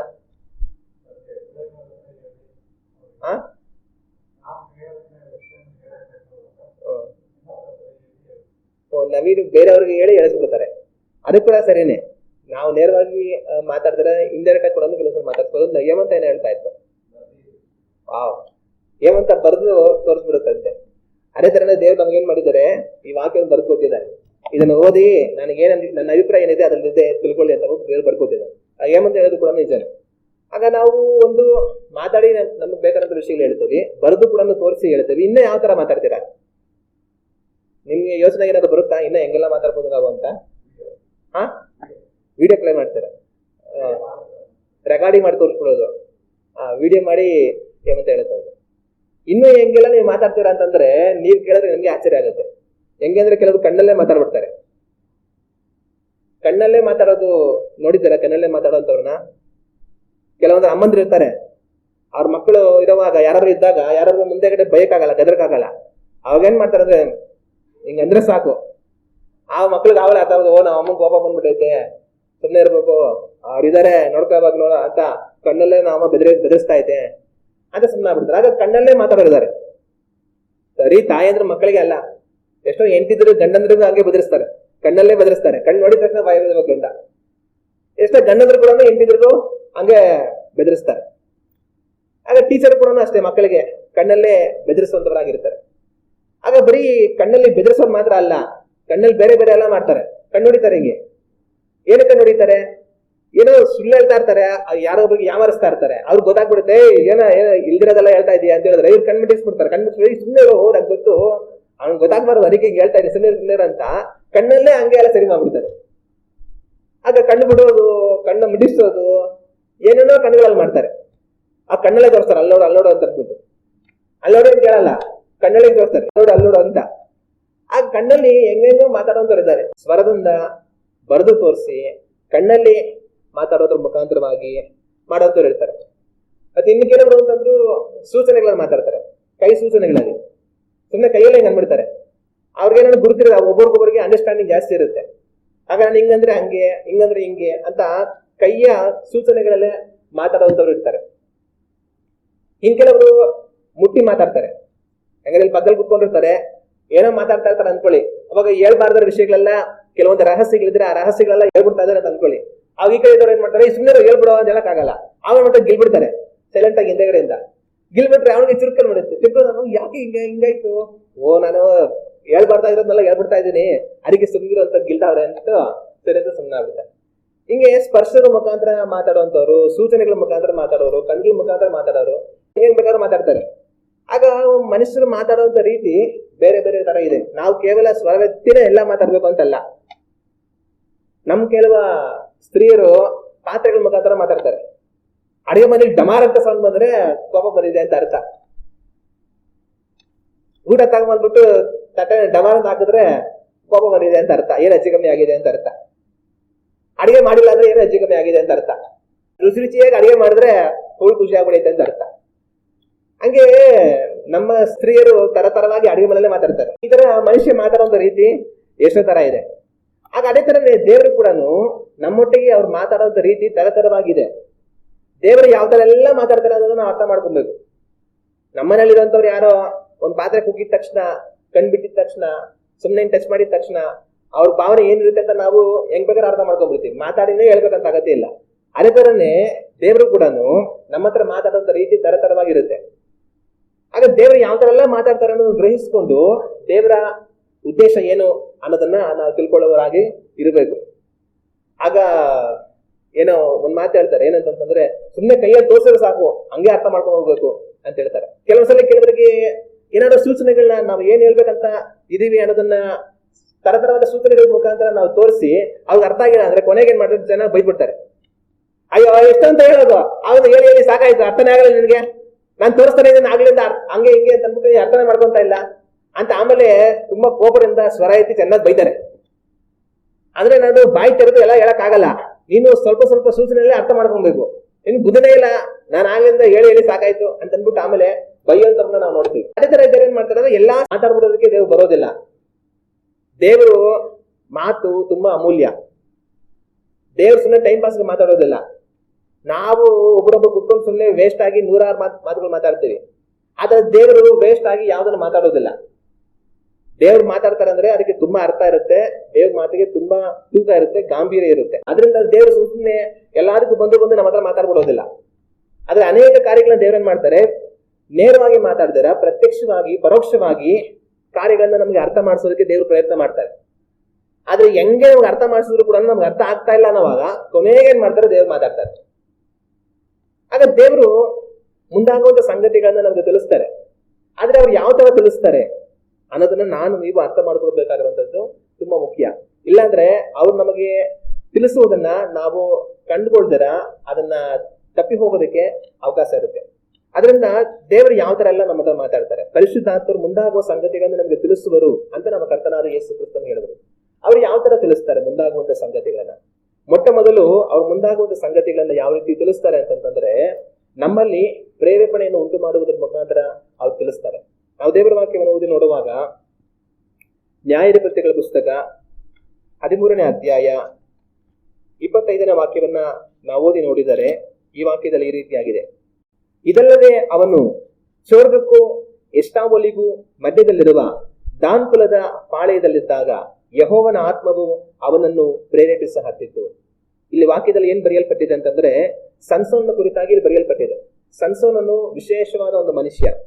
ಹುಟ್ಟುವುದಕ್ಕಿಂತ ಮುಂಚೆನೆ ಇಂಥವನು ಹುಡ್ತಾನೆ, ಅವನು ಹುಟ್ಟಿದಾಗಿಂದಲೂ ಪವಿತ್ರಾತ್ಮ ಬರೀತಾನೋ, ಅವನು ಹುಟ್ಟೋದಕ್ಕೆ ಒಂದು ಉದ್ದೇಶ ಇದೆ ಅಂತ ಹೇಳಿ ದೇವರು ತಿಳಿಸಿದಂತ ಕೆಲವೇ ವ್ಯಕ್ತಿಗಳಲ್ಲಿ ಸಂಸೋನನು ಕೂಡ ಒಬ್ಬ. ಅವನ ಮುಖಾಂತರ ದೇವರ ಉದ್ದೇಶ ಏನಿತ್ತು ಅಂತಂದ್ರೆ, ಇಸ್ರಾಯೇಲ್ ಜನಗಳನ್ನ ಫಿಲಿಸ್ತೀಯರ ಕೈಯಿಂದ ಬಿಡಿಸುವಂತದ್ದು ದೇವರ ಉದ್ದೇಶ ಆಗಿತ್ತು. ಅದಕ್ಕೋಸ್ಕರವಾಗಿನೇ ಅವನು ಹುಟ್ಟಿ ಬಂದಿದ್ದು. ಅದಕ್ಕೋಸ್ಕರವಾಗಿನೇ ಅವನು ವಿಶೇಷವಾದ ಬಲವನ್ನ ಪರಾಕ್ರಮವನ್ನ ದೇವರು ಅವನಿಗೆ ಕೊಡ್ತಾರೆ. ಈ ಸಂಸೋನನು ಸ್ವರ್ಗಕ್ಕೂ ಎಷ್ಟಾವಲಿಗೂ ಮಧ್ಯದಲ್ಲಿರುವ ದಾನ್ ಕುಲದ ಪಾಳೆಯದಲ್ಲಿದ್ದಾಗ ಯೆಹೋವನ ಆತ್ಮವು ಅವನನ್ನ ಪ್ರೇರೇಪಿಸ ಹತ್ತಿತು ಅಂತ ಬರೆಯಲ್ಪಟ್ಟಿದೆ. ಹಂಗಂತಂದ್ರೆ ಅವನು ಯಾವಾಗ ಇಸ್ರಾಯೇಲ್ ಜನಗಳನ್ನ ಫಿಲಿಸ್ತೀಯರ ಕೈಯಿಂದ ಬಿಡಿಸುವಂತ ಕಾಲ ಬಂತೋ, ಆ ಕಾಲ ಹತ್ರ ಬಂದಾಗ ದೇವರ ಆತ್ಮರು ಏನ್ ಮಾಡ್ತಾರೆ, ಅವನನ್ನ ಪ್ರೇರೇಪಿಸೋದಕ್ಕೆ ಪ್ರಾರಂಭ ಮಾಡ್ತಾರೆ. ಪ್ರೇರೇಪಿಸೋದಂತಂದ್ರೆ ಏನು? ಈ ಫಿಲಿಸ್ತೀರ್ನ ನಾನು ಬಿಡಬಾರ್ದು, ಈ ಫಿಲಿಸ್ತೀರ್ ವಿರುದ್ಧವಾಗಿ ನಾನು ಯುದ್ಧ ಮಾಡಬೇಕು, ಇವರನ್ನ ನಾನು ಜಯಿಸಬೇಕು, ನಮ್ಮ ಜನಗಳನ್ನ ಬಿಡುಗಡೆಗೊಳಿಸಬೇಕು ಅಂತ ಹೇಳಿ ಅವರನ್ನ ಗುರಿ ಇಟ್ಟು ಅವರನ್ನ ಹೇಗಾದ್ರೂ ಅಣಗಿಸಿ ಅವರಿಂದ ಸ್ವತಂತ್ರವನ್ನು ಪಡ್ಕೊಳ್ಬೇಕು, ಅವರನ್ನ ಜಯಿಸಬೇಕು, ನಮ್ಮ ಜನಗಳನ್ನ ಬಿಡಿಸಬೇಕು ಅನ್ನುವಂತ ಒಂದು ದಾಹ, ಒಂದು ಹಂಬಲವನ್ನ ಸಂಸೋನನಲ್ಲಿ ಪರಿಶುದ್ಧಾತ್ಮರು ಉಂಟು ಮಾಡ್ತಾರೆ. ಯಾವ ಉದ್ದೇಶಕ್ಕೋಸ್ಕರವಾಗಿ ಅವನು ಕರೆಯಲ್ಪಟ್ಟಿದ್ದನೋ, ಅವನು ಈ ಲೋಕಕ್ಕೆ ಬಂದಿದ್ದನೋ, ಆ ಉದ್ದೇಶ ಅವನಲ್ಲಿ ನೆರವೇರುವ ಹಾಗೆ ದೇವರ ಆತ್ಮರು ತನ್ನನ್ನ ಪ್ರೇರೇಪಿಸುವಂತದನ್ನ ದೇವರ ವಾಕ್ಯದಲ್ಲಿ ನಾವು ಕಾಣ್ತೇವೆ. ಹಾಗೆ ಇದು ಮಾತ್ರ ಅಲ್ದರ ದೇವರ ವಾಕ್ಯದಲ್ಲಿ ಲೂಕನ ಬರೆದಂತ ಸುವಾರ್ತೆ 2ನೇ ಅಧ್ಯಾಯ ವಾಕ್ಯಗಳು 25ರಿಂದ ಓದಿ ನೋಡುವಾಗ ಈ ವಾಕ್ಯಗಳಲ್ಲಿ ಒಂದು ಘಟನೆ ಇದೆ. ಇಲ್ಲಿ ಏನಾಗುತ್ತೆ ಅಂತಂದ್ರೆ, ನಮ್ಮ ಕರ್ತನಾದ ಯೇಸು ಕ್ರಿಸ್ತನು ಅವರು ಈ ಲೋಕಕ್ಕೆ ಹುಟ್ಟಿ ಬಂದಂತ ಸಂದರ್ಭದಲ್ಲಿ ಮರಿಯಳು ಮತ್ತು ಯೋಸೇಫನು ಧರ್ಮಶಾಸ್ತ್ರದ ಪ್ರಕಾರವಾಗಿ ಅವರು ದೇವರಿಗೆ ಯಜ್ಞವನ್ನ ಮಾಡಿ ಕೃತಜ್ಞತೆಯನ್ನು ಸಲ್ಲಿಸಿ ಅವ್ರು ಬರ್ತಾರೆ. ಆ ರೀತಿ ದೇವಾಲಯಕ್ಕೆ ಅವ್ರು ಬಂದಾಗ ಅಲ್ಲಿ ಒಂದು ಘಟನೆ ನಡೆಯುತ್ತೆ. ಅಲ್ಲಿ ಸಿಮೆಯೋನ್ ಅಂತ ಒಂದು ಮನುಷ್ಯ ಇರ್ತಾನೆ. ಆ ಮನುಷ್ಯ ಬಂದು ಮರಿಯಳನ್ನು ಯೋಸೇಫನನ್ನು ಮಗುವಾಗಿದ್ದಂತ ಯೇಸು ಕ್ರಿಸ್ತನನ್ನು ಸಂಧಿಸೋದನ್ನ ನಾವು ಕಾಣ್ತೀವಿ. ಅಲ್ಲಿ ಏನಾಗುತ್ತೆ ಅನ್ನೋದನ್ನ ನಾವು ನೋಡೋಣ. ಆ ಕಾಲದಲ್ಲಿ ಯೆರೂಸಲೇಮಿನಲ್ಲಿ ಸಿಮೆಯೋನನೆಂಬ ಒಬ್ಬ ಮನುಷ್ಯನಿದ್ದನು. ಈ ಮನುಷ್ಯನು ನೀತಿವಂತನೂ ದೇವಭಕ್ತನೂ ಆಗಿದ್ದು ಇಸ್ರಾಯೇಲ್ ಜನರನ್ನು ಸಂತೈಸುವವನು ಯಾವಾಗ ಬರುತ್ತಾನೆಂದು ಹಾರೈಸುತ್ತಿದ್ದನು ಮತ್ತು ಪವಿತ್ರಾತ್ಮ ಪ್ರೇರೇಪಿತನಾಗಿದ್ದನು. ಇದಲ್ಲದೆ ಕರ್ತನು ಕಳುಹಿಸಬೇಕಾದ ಕ್ರಿಸ್ತನನ್ನು ಕಾಣುವುದಕ್ಕಿಂತ ಮುಂಚೆ ನೀನು ಸಾಯುವುದಿಲ್ಲವೆಂದು ಪವಿತ್ರಾತ್ಮನ ಮೂಲಕ ಅವನಿಗೆ ದೈವೋಕ್ತಿ ಉಂಟಾಗಿತ್ತು. ಇವನು ಪವಿತ್ರಾತ್ಮ ಪ್ರೇರೇಪಣೆಯಿಂದ ದೇವಾಲಯಕ್ಕೆ ಬಂದನು. ಆಗ ತಂದೆ ತಾಯಿಗಳು ಯೇಸು ಎಂಬ ಮಗುವಿಗೆ ಧರ್ಮಶಾಸ್ತ್ರದಲ್ಲಿ ಹೇಳಿರುವ ಪದ್ಧತಿಯ ಪ್ರಕಾರ ನಡೆಸಬೇಕೆಂದು ಅದನ್ನ ಒಳಕ್ಕೆ ತರಲು ಅವನು ಅದನ್ನು ತನ್ನ ಕೈಯಲ್ಲಿ ತಕ್ಕೊಂಡು ದೇವರನ್ನ ಕೊಂಡಾಡಿ. ಇಲ್ಲೇನಾಗುತ್ತೆ, ಮರಿಯಳು ಯೋಸೇಫನು ಮಗುವಾಗಿದ್ದಂತ ಯೇಸು ಕ್ರಿಸ್ತನನ್ನ ಧರ್ಮಶಾಸ್ತ್ರದ ಪ್ರಕಾರ ನಡೆಸಿಕೊಳ್ಳುವುದಕ್ಕಾಗಿ ಅವರು ದೇವಾಲಯಕ್ಕೆ ಅಂತ ಬರ್ತಾರೆ. ಆ ಬರ್ತಾ ಇದ್ದಂತ ಅದೇ ಸಮಯದಲ್ಲಿ ಈ ಸಿಮೆಯೋನ್ ಅನ್ನುವಂತ ಒಂದು ದೇವ ಮನುಷ್ಯ, ದೇವರಲ್ಲಿ ಭಯಭಕ್ತಿಯಿಂದ ಇರುವಂತ ಒಂದು ಮನುಷ್ಯ, ಮತ್ತೆ ದೇವರು ತನಗೆ ವಾಗ್ದಾನವನ್ನು ಕೂಡ ಮಾಡಿರ್ತಾರೆ, ನೀನು ಮೆಸ್ಸಿಯನು ಬರುವುದನ್ನ ಕಣ್ಣಾರೆ ಕಾಣುವವರೆಗೂ ಸಾಯೋದಿಲ್ಲ ಅಂತ ಹೇಳಿ ಒಂದು ವಾಗ್ದಾನವನ್ನು ತನಗೆ ಮಾಡಿರ್ತಾರೆ. ತಾನು ದೇವ ಭಕ್ತನಾಗಿರ್ತಾನೆ, ಪವಿತ್ರಾತ್ಮ ಪ್ರೇರಿತನಾಗಿ ತಾನು ಜೀವಿಸ್ತಾ ಇರ್ತಾನೆ. ಆದ್ರೆ ಆ ಸಮಯದಲ್ಲಿ ಮರಿಯಳು ಯೋಸೇಫನು ಮಗುವಾಗಿದ್ದಂತ ಯೇಸು ಕ್ರಿಸ್ತನನ್ನ ತಗೊಂಡು ಅವರು ದೇವಾಲಯಕ್ಕೆ ಪ್ರತಿಷ್ಠೆಗೋಸ್ಕರ ಬಂದಂತ ಅದೇ ಸಂದರ್ಭದಲ್ಲಿ ಸಿಮೆಯೋನ್ ಕೂಡ ಅಲ್ಲಿಗೆ ಅದೇ ಸಮಯಕ್ಕೆ ಬರ್ತಾನೆ. ಆಗ ಸಿಮೆಯೋನ್ ಅಲ್ಲಿಗೆ ಯಾವ ತರ ಬರ್ತಾನೆ ಅಂತಂದ್ರೆ, ಅಕಸ್ಮಾತ್ ಆಗಿ ತಾನು ಬರೋದಿಲ್ಲ, ತನ್ನ ಪವಿತ್ರಾತ್ಮನ ಪ್ರೇರೇಪಣೆಯಿಂದ ಆ ಸ್ಥಳಕ್ಕೆ ಅವನು ಬರುವಂತದನ್ನ ದೇವರ ವಾಕ್ಯದಲ್ಲಿ ನಾವು ನೋಡೋದಕ್ಕೆ ಸಾಧ್ಯ. ಆಗ ಪವಿತ್ರಾತ್ಮರು ತನ್ನನ್ನ ಪ್ರೇರೇಪಿಸಿ ದೇವಾಲಯಕ್ಕೆ ಸಿಮೆಯೋನನ್ನ ಕರ್ಕೊಂಡ್ ಬರ್ತಾರೆ. ಇವ್ರು ಹೋಗ್ತಾ ಇದ್ದಾಗ ಇವ್ರನ್ನ ಸಿಮೆಯೋನ್ ಸಂಧಿಸಬೇಕನ್ನುವಂಥದ್ದು ದೇವರ ಚಿತ್ತವಾಗಿತ್ತು. ಅದಕ್ಕೋಸ್ಕರವಾಗಿ ದೇವರೇನ್ ಮಾಡ್ತಾರೆ, ಪರಿಶುದ್ಧಾತ್ಮರು ತನ್ನನ್ನ ಪ್ರೇರೇಪಿಸ್ತಾರೆ, ದೇವಾಲಯಕ್ಕೆ ಹೋಗೋ ಹಾಗೆ ತನ್ನನ್ನ ಪ್ರೇರೇಪಿಸ್ತಾರೆ. ಆಗ ದೇವರ ಆತ್ಮರು ತನಗೆ ಕೊಡುವಂತ ಪ್ರೇರೇಪಣೆಯನ್ನು ಅನುಸರಿಸಿ ತಾನು ದೇವಾಲಯಕ್ಕೆ ಹೋಗ್ತಾನೆ. ಹೋದಾಗ ಅದೇ ಸಮಯದಲ್ಲಿ ಮರಿಯಳು ಮತ್ತೆ ಯೋಸೇಫನು ಮಗುವಾಗಿದ್ದಂತ ಯೇಸು ಕ್ರಿಸ್ತನೊಟ್ಟಿಗೆ ಅಲ್ಲಿ ಬರುವಂತದನ್ನ ನಾವು ಕಾಣ್ತೀವಿ. ಅದ್ರ ಮುಖಾಂತರ ದೇವರು ತನಗೆ ಮಾಡಿದಂತ ವಾಗ್ದಾನ, ಅಂದ್ರೆ ನೀನು ಕ್ರಿಸ್ತನನ್ನ ಕಣ್ಣಾರೆ ಕಾಣ್ತೀಯ ಅನ್ನೋಂಥ ವಾಗ್ದಾನ ಅದು ನೆರವೇರೋದನ್ನ ದೇವರ ವಾಕ್ಯದಲ್ಲಿ ನಾವು ನೋಡಬಹುದು. ಹಲ್ಲೆಲೂಯಾ. ಆಗ ಪವಿತ್ರಾತ್ಮರು ಸಂಸೋನನನ್ನ ಪ್ರೇರೇಪಿಸ್ತಾರೆ ದೇವ ಚಿತ್ತವನ್ನು ನೆರವೇರಿಸೋದಕ್ಕೋಸ್ಕರ. ಅದೇ ರೀತಿಯಾಗಿ ಮನೆಯಲ್ಲಿದ್ದಂತ ಸಿಮೆಯೋನನನ್ನ ದೇವಾಲಯಕ್ಕೆ ಹೋಗೋ ಹಾಗೆ ದೇವರ ಆತ್ಮರು ಪ್ರೇರೇಪಣೆ ಕೊಡ್ತಾರೆ. ಆ ಪ್ರೇರೇಪಣೆಗೆ ಒಳಗಾಗಿ ತಾನು ಹೋಗುವಾಗ ತಾನು ಕ್ರಿಸ್ತನನ್ನ ಕಂಡುಕೊಳ್ಳೋದಕ್ಕೆ ಅವಕಾಶ ಆಗುತ್ತೆ. ಇದೇ ರೀತಿಯಾಗಿ ಪರಿಶುದ್ಧಾತ್ಮರು ಏನ್ ಮಾಡ್ತಾರೆ, ಇವತ್ತು ನನ್ನನ್ನು ನಿಮ್ಮನ್ನು ಸಹ ಪ್ರೇರೇಪಿಸುವಂತವರಾಗಿರ್ತಾರೆ. ಒಂದ್ಸಲಿ ನಮ್ಮ ಅಂಕಲ್ ಅವರು ಒಂದು ಘಟನೆ ಹೇಳೋದನ್ನ ನಾನು ಕೇಳಿದೆ. ಏನು ಅಂತಂದ್ರೆ, ಇವ್ರು ಒಂದ್ಸಲಿ ಜೊತೆ ಸೇವೆ ಮಾಡ್ತಾ ಇದ್ದಂತವ್ರ ಮನೆಗೆ ಹೋಗ್ಬೇಕು ಅಂತ ಅಂದ್ಬಿಟ್ಟು ಇವ್ರಿಗೆ ತುಂಬಾ ಮನಸ್ಸಿಗೆ ಪ್ರೇರೇಪಣೆ ಆಗ್ತಾ ಇತ್ತಂತೆ. ಆ ಕಾಲದಲ್ಲಿ ಎಲ್ಲ ಮೊಬೈಲ್ ಎಲ್ಲ ಇರಲಿಲ್ಲ. ಆಗ ಇವ್ರು ಯೋಚನೆ ಮಾಡಿದ್ರಂತೆ, ಯಾಕೆ ನನಗೆ ಈ ತರ ಅನಿಸ್ತಾ ಇದೆ, ಅವ್ರ ಮನೆಗೆ ಹೋಗ್ಬೇಕಂತ ಅನಿಸ್ತಾ ಇದೆಯಲ್ಲ, ಯಾಕೆ ಈ ತರ ಅನಿಸ್ತಾ ಇದೆ ಅಂತ ಅನ್ಕೊಂಡು ಸುಮ್ಮನೆ ಇದ್ರಂತೆ. ಆದ್ರೂ ಕೂಡ ಆ ಪ್ರೇರೇಪಣೆ ಅವ್ರನ್ನ ಬಿಟ್ಟು ಹೋಗ್ಲೇ ಇಲ್ಲಂತೆ. ಅವ್ರ ಮನೆಗೆ ಹೋಗ್ಬೇಕಂತ ತುಂಬಾ ಮನಸ್ಸಿಗೆ ಅನಿಸ್ತಾ ಇದೆ. ಕೊನೆಗೆ ಏನ್ ಮಾಡಿದ್ರಂತೆ, ಸರಿ ಆಯ್ತು ಅವ್ರ ಮನೆಗೆ ಹೋಗೋಣ ಅಂತ ಅಂದ್ಬಿಟ್ಟು ಎದ್ದು ರೆಡಿಯಾಗಿ ಅವ್ರ ಮನೆಗೆ ಹೋದ್ರಂತೆ. ಆದ್ರೆ ಅವ್ರ ಮನೆಗೆ ಹೋದಾಗ ಏನಾಗಿತ್ತು ಅಂತಂದ್ರೆ, ಅವರು ಕುಟುಂಬವಾಗಿ ದೀಕ್ಷಾಸ್ಥಾನ ತಗೊಳ್ಳೋದಕ್ಕೆ ಅಂತ ರೆಡಿ ಆಗಿದ್ರಂತೆ. ಬಂದಾಗ ಅವ್ರಿಗೆ ತುಂಬಾ ಆಶ್ಚರ್ಯ ಆಯ್ತಂತೆ. ಅಯ್ಯೋ, ನಾವು ನಿಮ್ಗೆ ನೆನೆಸ್ಕೊಂತಾ ಇದ್ವಿ, ಹೆಂಗ್ ಹೇಳೋದು, ನಾವ್ ಈ ತರ ತೀರ್ಮಾನ ಮಾಡಿದ್ವಿ ಅಂತ ಅಂದ್ಬಿಟ್ಟು ಗೊತ್ತಿಲ್ವಲ್ಲ ಅನ್ಕೊಂಡು ನಾವು ಸುಮ್ಮನೆ ಇದ್ವಿ, ನೀವೇ ಬಂದ್ರಿ, ತುಂಬಾ ಆಶ್ಚರ್ಯ ಆಗೋಯ್ತು ಅಂತ ಹೇಳಿದ್ರಂತೆ. ಆಗ ಅಂಕಲ್ ಅವ್ರು ಹೇಳಿದ್ರಂತೆ, ಇಲ್ಲ, ನನಗೆ ನಿಮ್ ಮನೆಗೆ ಬರ್ಬೇಕಂದ್ರೆ ತುಂಬಾ ಪ್ರೇರೇಪಣೆ ಆಯ್ತು, ಯಾಕೆ ಅಂತ ನನಗೆ ಗೊತ್ತಾಗ್ಲಿಲ್ಲ, ನಾನ್ ಸರಿ ಅಂತ ಬಂದ್ರೆ ನೀವು ದೀಕ್ಷಾಸ್ಥಾನಕ್ಕೆ ತಗೊಳ್ಬೇಕಂತ ಹೋಗೋದಕ್ಕೆ ರೆಡಿ ಆಗಿದ್ದೀರಾ, ಸರಿ ಇದು ದೇವರಿಂದನೇ ಆಗಿದ್ದ ಕಾರ್ಯ, ಸರಿ ಹೋಗೋಣ ಅಂತ ಅವರೆಲ್ಲ ಜೊತೆಯಾಗಿ ಹೊರಟ್ರಂತೆ. ಆಗ ಆತರ ಒಂದು ಅನುಭವನ ಅಂಕಲ್ ನನಗೆ ಹೇಳಿದ್ರು. ಇದೇ ರೀತಿ ಪರಿಶುದ್ಧಾತ್ಮರು ಏನ್ ಮಾಡ್ತಾರೆ, ಅವರು ಮುಂದಾಗುವಂತ ಸಂಗತಿಗಳನ್ನ ಪ್ರೇರೇಪಣೆ ಮುಖಾಂತರವಾಗಿ ನಮ್ಗೆ ತಿಳಿಸ್ತಾರೆ. ಅಂದ್ರೆ ನಮ್ಮಲ್ಲಿ ಬಲವಾದ ಒಂದು ಪ್ರೇರೇಪಣೆ ಆಗುತ್ತೆ. ನಾವು ಆ ಪ್ರೇರೇಪಣೆಯನ್ನ ಎಷ್ಟು ತಡೆಯೋದು ಪ್ರಯತ್ನ ಮಾಡಿದ್ರು ಕೂಡ ಆ ಒಂದು ಪ್ರೇರೇಪಣೆ ಕಡಿಮೆ ಆಗೋದಿಲ್ಲ. ಅದು ನಮ್ಮನ್ನ ಬೆಂಬಿಡದೆ ನಮ್ಮಲ್ಲಿ ಓಡ್ತಾನೆ ಇರುತ್ತೆ. ಆಮೇಲೆ ಏನ್ ಮಾಡ್ತೀವಿ, ಯಾಕೋ ನನ್ಗೆ ಈ ತರ ಅನಿಸ್ತಾನೆ ಇದೆಯಲ್ಲ, ಯಾಕೆ ನನಗೆ ಈ ತರ ಅನ್ನಿಸ್ತಾ ಇದೆ, ಏನಕ್ಕೆ ಈ ಚಿಂತೆ ನನ್ನ ಬಿಟ್ಟು ಹೋಗ್ತಾನೆ ಇರಲ್ಲ ಅಂತ ಅಂದ್ಬಿಟ್ಟು ನಾವೇನ್ ಮಾಡ್ತೀವಿ, ಆ ಪ್ರೇರೇಪಣೆಗೆ ನಮ್ಮನ್ನು ಒಪ್ಪಿಸ್ಕೊಡ್ತೇವೆ. ಆ ಪ್ರೇರೇಪಣೆಯನ್ನು ಒಪ್ಪಿಸ್ಕೊಟ್ಟಾಗ ಅದ್ರ ನಂತರ ಆಗುವಂತ ಕಾರ್ಯಗಳನ್ನ ನಾವು ಗಮನಿಸಿದಾಗ ನಮ್ಗೆ ಅರ್ಥ ಆಗುತ್ತೆ, ಇದು ದೇವರಿಂದನೇ ಆಗಿತ್ತು ಅಂತ ಹೇಳಿ. ಆಗ ಪರಿಶುದ್ಧಾತ್ಮರು ಏನ್ ಮಾಡ್ತಾರೆ, ಮುಂದಾಗುವಂತ ಸಂಗತಿಗಳನ್ನ ನಮಗೆ ತಿಳಿಸ್ತಾರೆ. ಅವ್ರು ಯಾವ ತರ ತಿಳಿಸ್ತಾರೆ, ಅವರು ಪ್ರೇರೇಪಣೆಯ ಮುಖಾಂತರವಾಗಿ ಕೆಲವೊಂದು ಕಾರ್ಯಗಳನ್ನ ನಮಗೆ ತಿಳಿಸ್ತಾರೆ. ಅದು ಮಾತ್ರ ಅಲ್ದಿರ ದೇವರ ವಾಕ್ಯವನ್ನು ಓದಿ ನೋಡುವಾಗ ಅಪೊಸ್ತಲರ ಕೃತ್ಯಗಳು 2ನೇ ಅಧ್ಯಾಯ 17ನೇ ವಾಕ್ಯವನ್ನು ನಾವು ಓದಿ ನೋಡಿದರೆ ಈ ವಾಕ್ಯದಲ್ಲಿ ಈ ರೀತಿಯಾಗಿದೆ, ಕಡೆ ದಿವಸಗಳಲ್ಲಿ ನಾನು ಎಲ್ಲಾ ಮನುಷ್ಯರ ಮೇಲೆ ನನ್ನ ಆತ್ಮವನ್ನು ಸುರಿಸುವೆನು, ನಿಮ್ಮಲ್ಲಿರುವ ಗಂಡಸರು ಹೆಂಗಸರು ಪ್ರವಾದಿಸುವರು, ನಿಮ್ಮ ಯೌವನಸ್ಥರಿಗೆ ದಿವ್ಯ ದರ್ಶನಗಳಾಗುವವು, ನಿಮ್ಮ ಹಿರಿಯರಿಗೆ ಕನಸುಗಳು ಬೀಳುವವು. ಇಲ್ಲಿ ವಾಕ್ಯದಲ್ಲಿ ಏನ್ ಬರೆಯಲ್ಪಟ್ಟಿದೆ ಅಂತಂದ್ರೆ, ನಿಮ್ಮ ಹಿರಿಯರಿಗೆ ಕನಸುಗಳು ಬೀಳುವವು ಎಂಬುದಾಗಿ. ಕನಸು ಬೀಳುವಂತ ಉದ್ದೇಶ ಏನು, ಕನಸು ಬೀಳೋ ಉದ್ದೇಶ ಏನು ಅಂತಂದ್ರೆ, ಮುಂದೆ ಆಗುವಂತ ಕಾರ್ಯವನ್ನ ದೇವರು ಕನಸಿನ ಮುಖಾಂತರವಾಗಿ ತೋರಿಸ್ಬೇಕಂತ ಹೇಳಿ ಇಷ್ಟಪಡ್ತಾರೆ. ಅದಕ್ಕೋಸ್ಕರವಾಗಿ ಅವ್ರ ಕನಸನ್ನ ತೋರಿಸ್ತಾರೆ. ಆಗ ದೇವರಾತ್ಮ ಮುಂದಾಗುವಂತ ಸಂಗತಿಗಳನ್ನ ನಮ್ಗೆ ತಿಳಿಸ್ತಾರೆ. ಅವ್ರು ಯಾವ ತರ ತಿಳಿಸ್ತಾರೆ ಅಂತಂದ್ರೆ, 2ನೇದಾಗಿ ಅವ್ರ ಕನಸುಗಳ ಮುಖಾಂತರ ನಮಗೆ ಮುಂದಾಗುವಂತ ಸಂಗತಿಗಳನ್ನ ಅವ್ರು ತೋರಿಸುವಂತರಾಗಿರ್ತಾರೆ. ಹಲ್ಲೆಲೂಯಾ. ನಾವು ದೇವರ ವಾಕ್ಯವನ್ನೆಲ್ಲ ಓದುವಾಗ ಎಷ್ಟೋ ಸ್ಥಳಗಳಲ್ಲಿ ದೇವ ಜನಗಳಿಗೆ ದೇವರು ಕನಸಿನ ಮುಖಾಂತರ ಮುಂದಾಗುವಂತ ಸಂಗತಿಗಳನ್ನ ಪ್ರಕಟಿಸಿರುವಂತದನ್ನ ದೇವರ ವಾಕ್ಯದಲ್ಲಿ ನಾವು ಕಾಣಬಹುದು. ಆಗ ದೇವರ ವಾಕ್ಯದಲ್ಲಿ ಇದ್ದಂತ ಭಕ್ತರುಗಳು ಮಾತ್ರವಲ್ಲ, ಇವತ್ತು ಸಹ ನಿಮ್ಮ ಸಂಗಡ ದೇವರು ಕನಸಿನ ಮುಖಾಂತರವಾಗಿ ಅವ್ರು ಮಾತಾಡುವಂತವರಾಗಿರ್ತಾರೆ. ಹಲ್ಲೆಲೂಯಾ. ಹಂಗಂತ ಹೇಳಿ ಬರೋ ಎಲ್ಲಾ ಕನಸು ದೇವರಿಂದಲೇ ಬರುತ್ತೆ ಅಂತಲ್ಲ. ಸಹಜವಾಗಿ ಮನುಷ್ಯರಿಗೆ ಕನಸು ಅನ್ನೋದು ಬರುತ್ತೆ.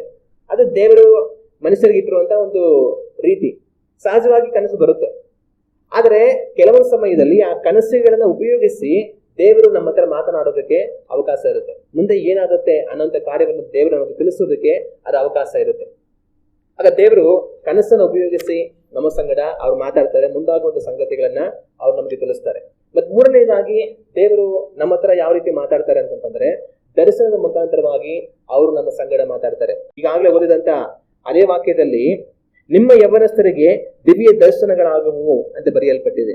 ಆಗ ಯೌವನಸ್ಥರಿಗೆ ನಾನು ದರ್ಶನಗಳನ್ನ ತೋರಿಸ್ತೀನಿ ಅಂತ ದೇವರು ಬರೆದು ಕೊಟ್ಟಿದ್ದಾರೆ. ಆಗ ದರ್ಶನ ಏನು, ಕನಸು ಏನು, ದರ್ಶನ ಏನು ಅಂತಂದ್ರೆ, ಕನಸು ಮಲಗಿರುವಾಗ ನಮ್ಮ ಕಣ್ಮುಂದೆ ಬರುವಂತದ್ದು.